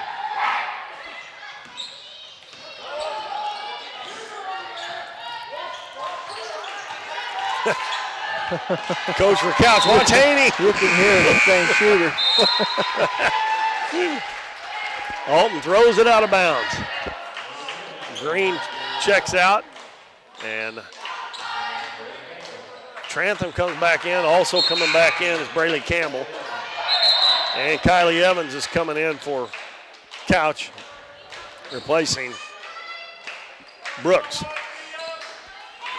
We got us a battle here, Keith. Yes, 1-point game. Alton leading 36-35. We're down to 2:15 to go in the third quarter. Combs down on the baseline. Fabrizio tries to throw it inside. It's knocked away and stolen. They cannot throw that ball over Trantham. She is just too tall. But Smith knocks it out of bounds. Good hustle there by, they're going to say it was out of bounds.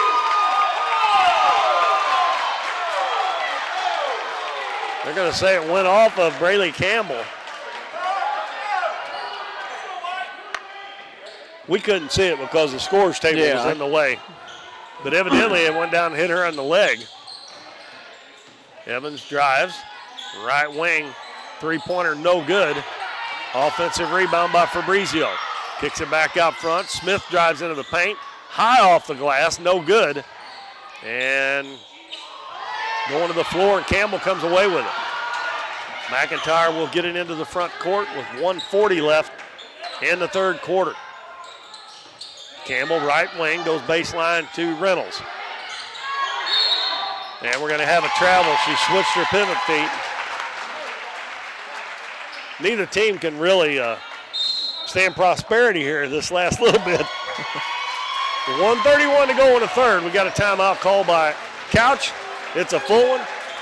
We will take a 1-minute break, and we'll be back after these messages from some of our fine sponsors on Current River Broadcasting.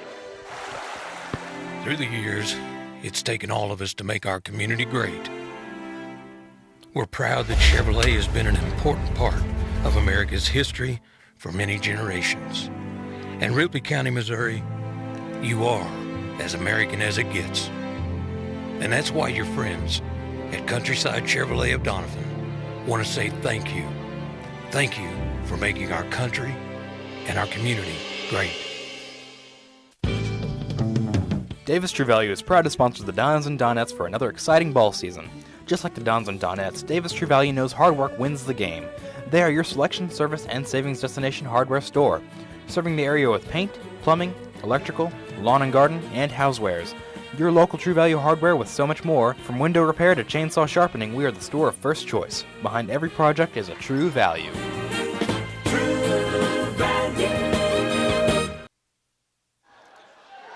Well, the Couch Lady Indians have the ball with a chance to take the lead again. They've had it a couple times with a chance to take the lead and hadn't been able to convert. Combs gives it in the corner, three-pointer from the corner. It's no good. Haney with the long rebound for Alton. Haney, left side to Campbell, and she throws it out of bounds, trying to hit Reynolds on the baseline.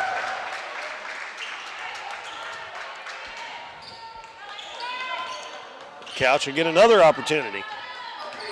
That's about 3 or 4 times that Alton hadn't scored. Combs dribbles to the left side, picks up her dribble now. Out front to Smith. Smith back to Combs, three-pointer up. It's an air ball, gonna go out of bounds. They're kind of stuck on 36-35 here for a couple, 3 minutes now. You knock on the door long enough, it'll open. Yeah, and if you don't kick it in, sooner or later the other team scores. Yeah. And there it is. Campbell hits a three-pointer. They had how many opportunities and didn't convert. It's still only a 4-point game though, 39-35. Combs down low. Fabrizio goes up for the shot.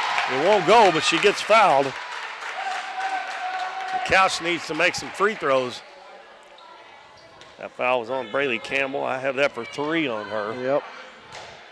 And Fabrizio has 4 points in the game, and she missed the free throw. They're only 1 of 5 this half. Now, number 2, Kristana Spraggins comes in for Couch. And Mariah Brooks also back in. Second one is off the back of the rim. McIntyre with the rebound.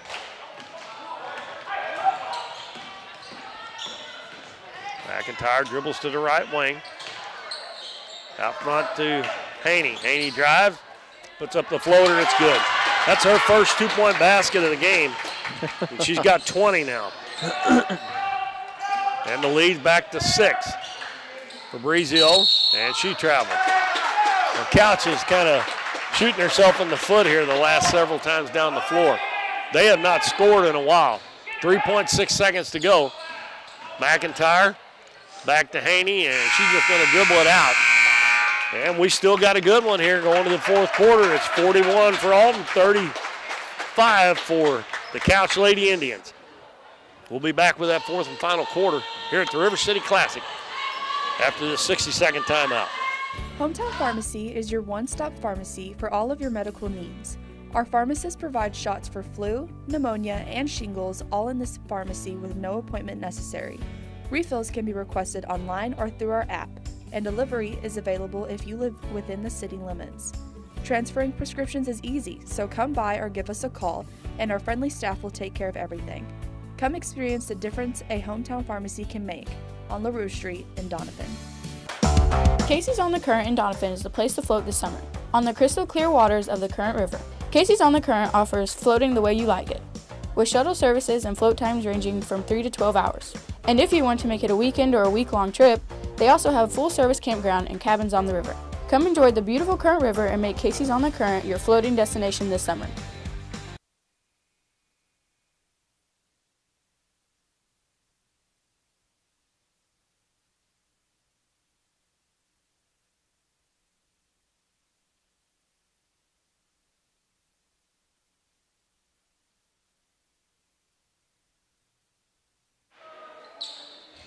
8 minutes to play to see who's going to be playing the Portageville Lady Bulldogs in the semifinals tomorrow night. Right now, Alton with a 6-point lead over Couch as we start the fourth quarter. And a steal by Coughlin. Bad pass by Chloe Combs. She hadn't done much wrong tonight. And Haney steps into a three from the head of the key. It's no good. And we're going to have a foul on Trantham going over the back.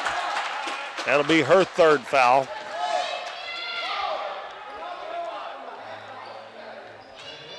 It's Dubois, Combs, Clayton playing with 4 fouls, Fabrizio, and Brooks. Brooks has got it, left baseline, and another traveling call. Not even getting shots off is killing Couch right now. McIntyre, Haney, Cawthon, Reynolds, and Trantham on the floor for Alton. McIntyre throws it out of bounds. And that was Combs that caused that. She was standing in between her, and she jumped on the pass and made her throw it too high.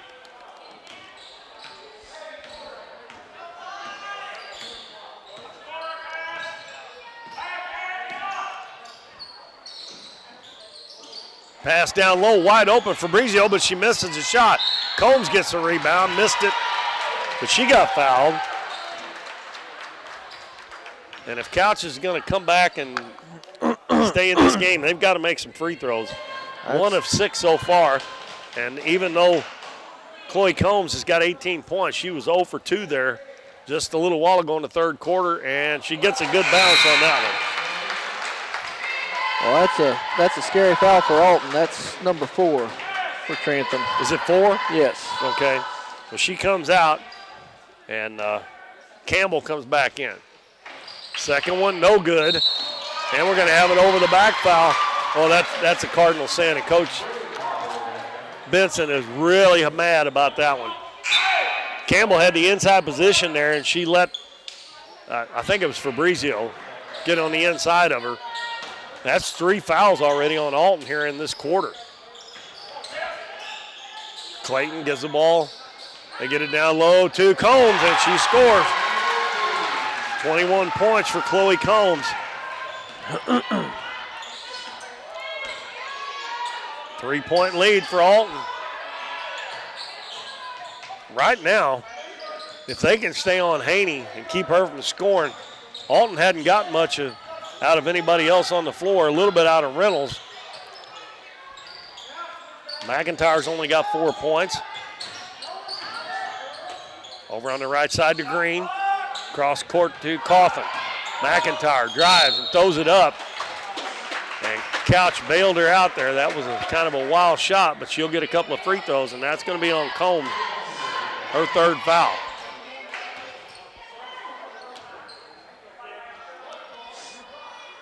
McIntyre, I think, is 2 for 2 from the free throw line. She has 4 points. Gets that one to go.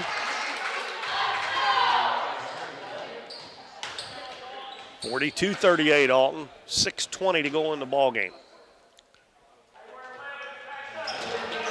Well, I don't think they want to put her on the free throw line either. No, sure wouldn't. Dubois gets it into the front court, gives it to Brooks on the baseline. Dribbles back out, bounces to Combs, and she shoots a 3, and they got a hand on that, I think. Ball was tipped. Oh, no, they're going to change the call. That ball got tipped.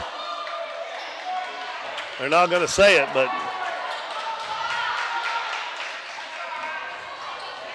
Alton, I think, got a break there. McIntyre drives down, gives it out to Green. Alton didn't take advantage of that. And Combs with another steal. Going to go in on the left side. She lays it in. Tell you what, she has had an excellent game. She got 23 points now. And it's down to a 3-point lead again. And the shot is an air ball. And the rebound by Dubois. Fabrizio brings it into the front court. And the ball thrown away again, and we're going to have a foul. I think that's going to be the fourth one on Combs. They just get a little out of control there instead of slowing that down. You're out, you got it down to 3 points. Trantham's going to check back in, and Campbell as well. So that Alton's got their starters back on the floor. Actually, both teams have their starters on the floor right now with 5:20 to go in the game. Alton clinging to a 3-point lead.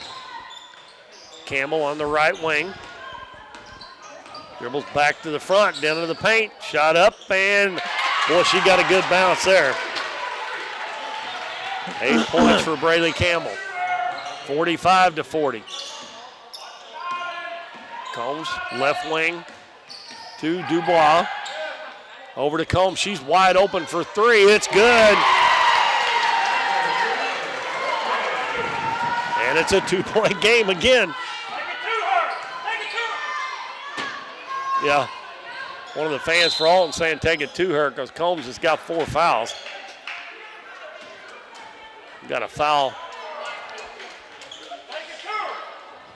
And that is number 2 on Dubois.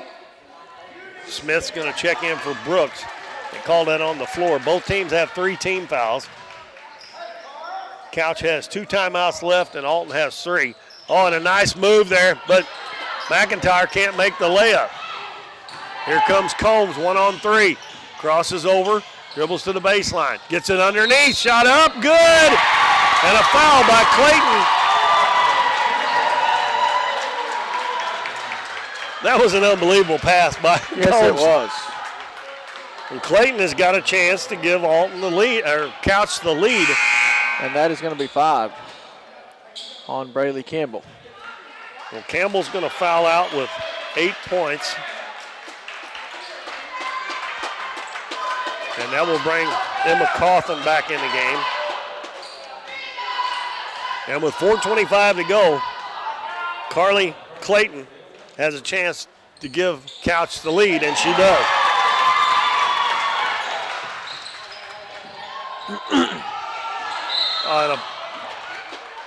Well, you don't need that, do you? No. I mean, that's 1 foul away from putting them in the bonus now. 84 feet from their basket. That one was on Smith, her 3rd. McIntyre has it stolen away from behind by Smith. Up ahead to Combs. She got a 2-on-1. Bounces it to Kylie Evans. And we're going to have a jump ball. Combs probably doing better off. She just went ahead and took that one. Then. Yeah. The only thing, he didn't want to get a charge there. The held ball goes to Alton.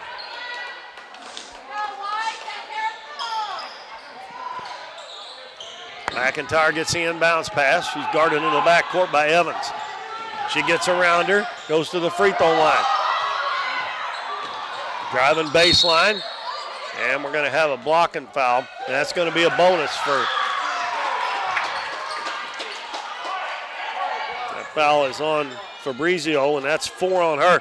This still looks like the foul trouble is going to may decide this game. Yeah. With almost 4 minutes to go. Haney steps to the free throw line and buries that first one. Free throw is very important now. 21 points from Miley Haney. That one is good as well. And we seesaw with the lead back to Alton, 47-46. Combs underneath, Clayton lays it in and she's fouled again. And that's on Trantham, that's going to be 5 on her. Nope, 34. Cassidy Reynolds is second. And Clayton has kind of come alive here. She's got 10 points now. Free throw, good. That's 2 3-point plays. She's the old-fashioned way she's got here in the last, minute and a half. Back to a 2-point lead now for Couch. Free throw line to Reynolds. Out to Haney. Right back to Reynolds. Reynolds down low. And a shot up and good for Emma Trantham. That is her first field goal of the game. 3.5 minutes to go. We're tied at 49. Combs drives, missed it, got her own rebound, and she got fouled. And that may be Trantham. She's not going to the bench. It is 25. That's 5 on her.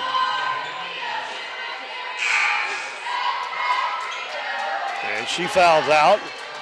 So that's 2 starters out for Alton. And that brings Jessica Green back in. So that makes, like I said earlier, size-wise, they're very evenly matched now. Combs' free throw is no good. And she's got all these points, and she hadn't made a free throw. No, she made 1.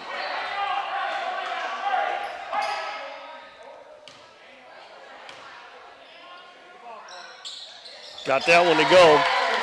Puts Couch back up by 1. We saved the best one for last, didn't we? Absolutely. It's main event here.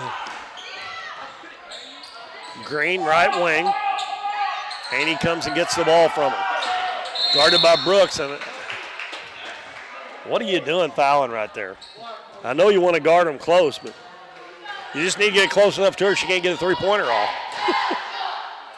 You don't want to send her to the free throw line. Her or McIntyre, either one. Yep. The rest of the Alton players. She missed that one. I did it again. I didn't mean to, folks. I'm sorry if you're listening at Alton. It just seems to happen that way. But if I was Couch, Haney and McIntyre, I wouldn't want to foul either one of them. That one bounces around and falls in, and we're tied again. And she has 23 now. And we got a timeout by Alton. We're going to keep it here. Remind everybody, tomorrow night at 5 o'clock, our first game will be Kelly against the loser of this game. At 6:30, the Donettes will finally get to play their first game of the season against the Chaffee Lady Red Devils. That is over in the winners bracket side. And in Portageville, we'll play the winner of this game at 8 o'clock tomorrow night. And then we'll have the finals on Saturday beginning at 2:30.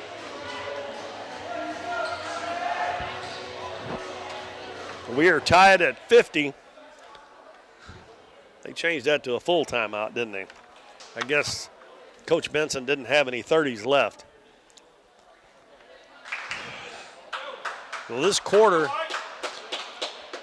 Couch has outscored Alton 15-9 to tie this game up. They've actually taken the lead a couple of times, and they've got the ball with a chance to do it again. And Chloe Combs is leading Couch with 27 points, and she is playing with 4 fouls. They've also got Fabrizio with 4 and Carly Clayton with 4. And they are out on the floor right now. 3 minutes and 4 seconds to go. Combs, pass underneath. Fabrizio is going to put it up. It hits the front of the rim. Rebound underneath and scoring is Chloe Combs again. And you know, we just talked about that. Size-wise, they're very evenly matched now. Maybe Couch even with a little advantage with Trantham fouling out. Combs rimmed that one out. Offensive rebound. Clayton, her shot no good. And rebound by Haney, and she pulls it away from Dubois. 52-50. We're under 3 minutes to go now. Cawthon bounces to Haney on the baseline. Out front to Green. Green drives in. They leave her open. She doesn't take the shot. Combs has got to watch out. Haney drives in, and a blocking foul. We may have 5 on somebody here. You are correct. Fabrizio. She's going to foul out with 4 points. And Mariah Brooks will come back in to replace Fabrizio. And Haney back at the free throw line one more time. She's made 3 of the last 4. And that one hits the front of the rim, crawls over and falls in. She's the leading scorer with 24 for Alton. Make that 25, and we're tied again. Combs brings it into the front court. Gets around the defense, all the way to the baseline. Spins, shoots, missed it. Rebound underneath by Green. She hands it to Haney. She might have got a little bit too big a hurry that time. Haney up to Cawthon. Out front to McIntyre. Alton with 2 minutes has got a chance to regain the lead. And Coach Benson calls a timeout with 1:58 to go. 52 is our score. I think it will be a full. It is. So we're going to take a break here. Maybe our last one, but you never know with this game this close. We'll be back in 1 minute. Nick's Lawn Maintenance and Power Washing is locally owned and operated and a proud supporter of the Dons and Donettes this season. Nick serves Ripley County, the surrounding area, with lawn services from mowing, weed eating, and trimming. And they can trim and maintain your shrubs, bushes, flower beds, mulch, and more. They also clean roofs, gutters, downspouts, and can install gutter screens as well. Quality power washing services to buildings, driveways, sidewalks, fencing, and vehicles is no problem at all. No matter how big or small the job is, give Nick's Lawn Maintenance and Power Washing a call at 208-8659. At Missouri Farm Bureau Insurance, we are proud to be chosen by our neighbors and recognized by Forbes as one of America's best insurance companies. With 75 years of dependable life insurance protection, Missouri Farm Bureau Insurance, we've got Missouri covered.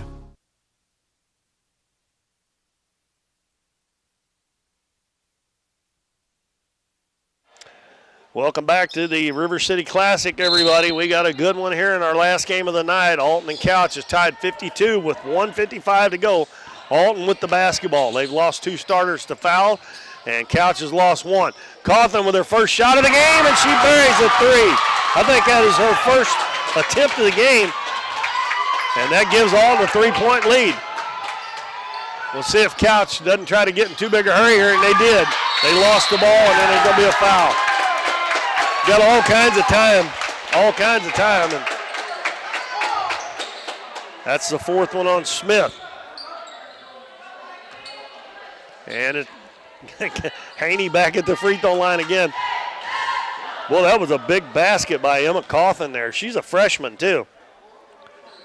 Haney's free throw is short. You can tell she thinks she ought to make every one of them. Hey, that's good. That's the way you ought to be. That one's got a little more on it, gets it to go. And now it's a 2-possession game.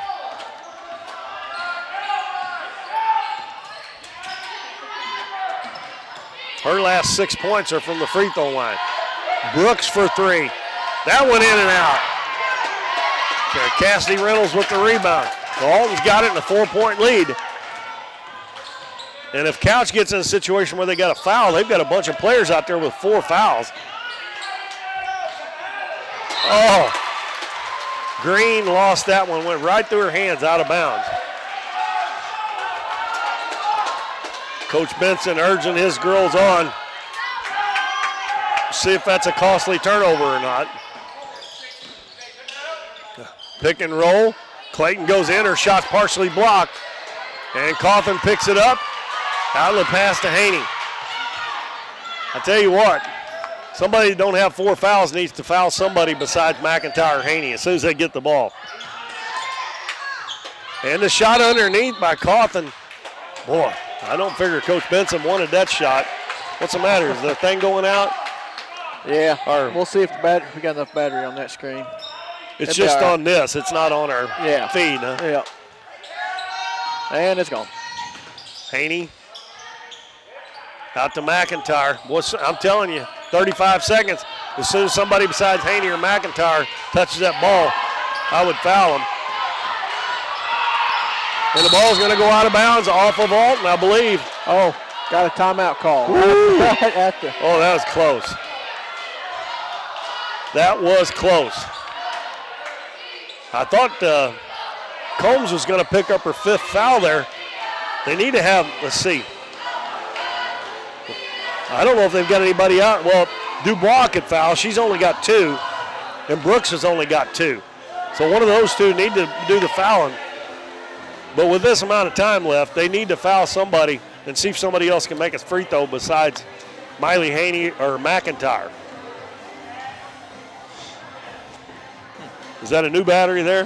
Well, it's kind of an old one, but I think it's got some life in it. We'll give her a shot. 56-52 Alton, and they have scored the last 4 points. Actually, I think they've scored the last 6 now. Because I think Couch was ahead 52-50.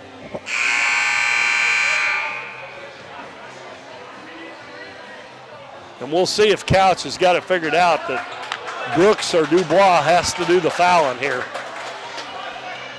Of course, you know Alton's going to try to get the ball into McIntyre or Haney. Be Alton's ball at midcourt. Coughlin will throw it in. They got McIntyre and Haney out there. Ball comes inbounds to McIntyre. Over to Haney. And she's going to shoot a 3. Oh, I forgot about the shot clock. Yep. She remembered it. I don't think she got it off in time, but 20 seconds to go. Combs brings it into the front court. They got to do something in a hurry. And we got a carry on Combs.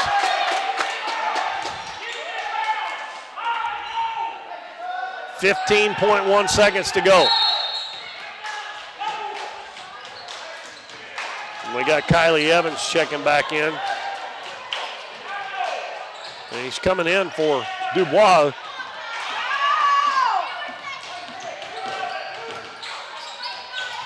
Pass over, Coughlin underneath, and the shot up and in by Reynolds, and that will do it.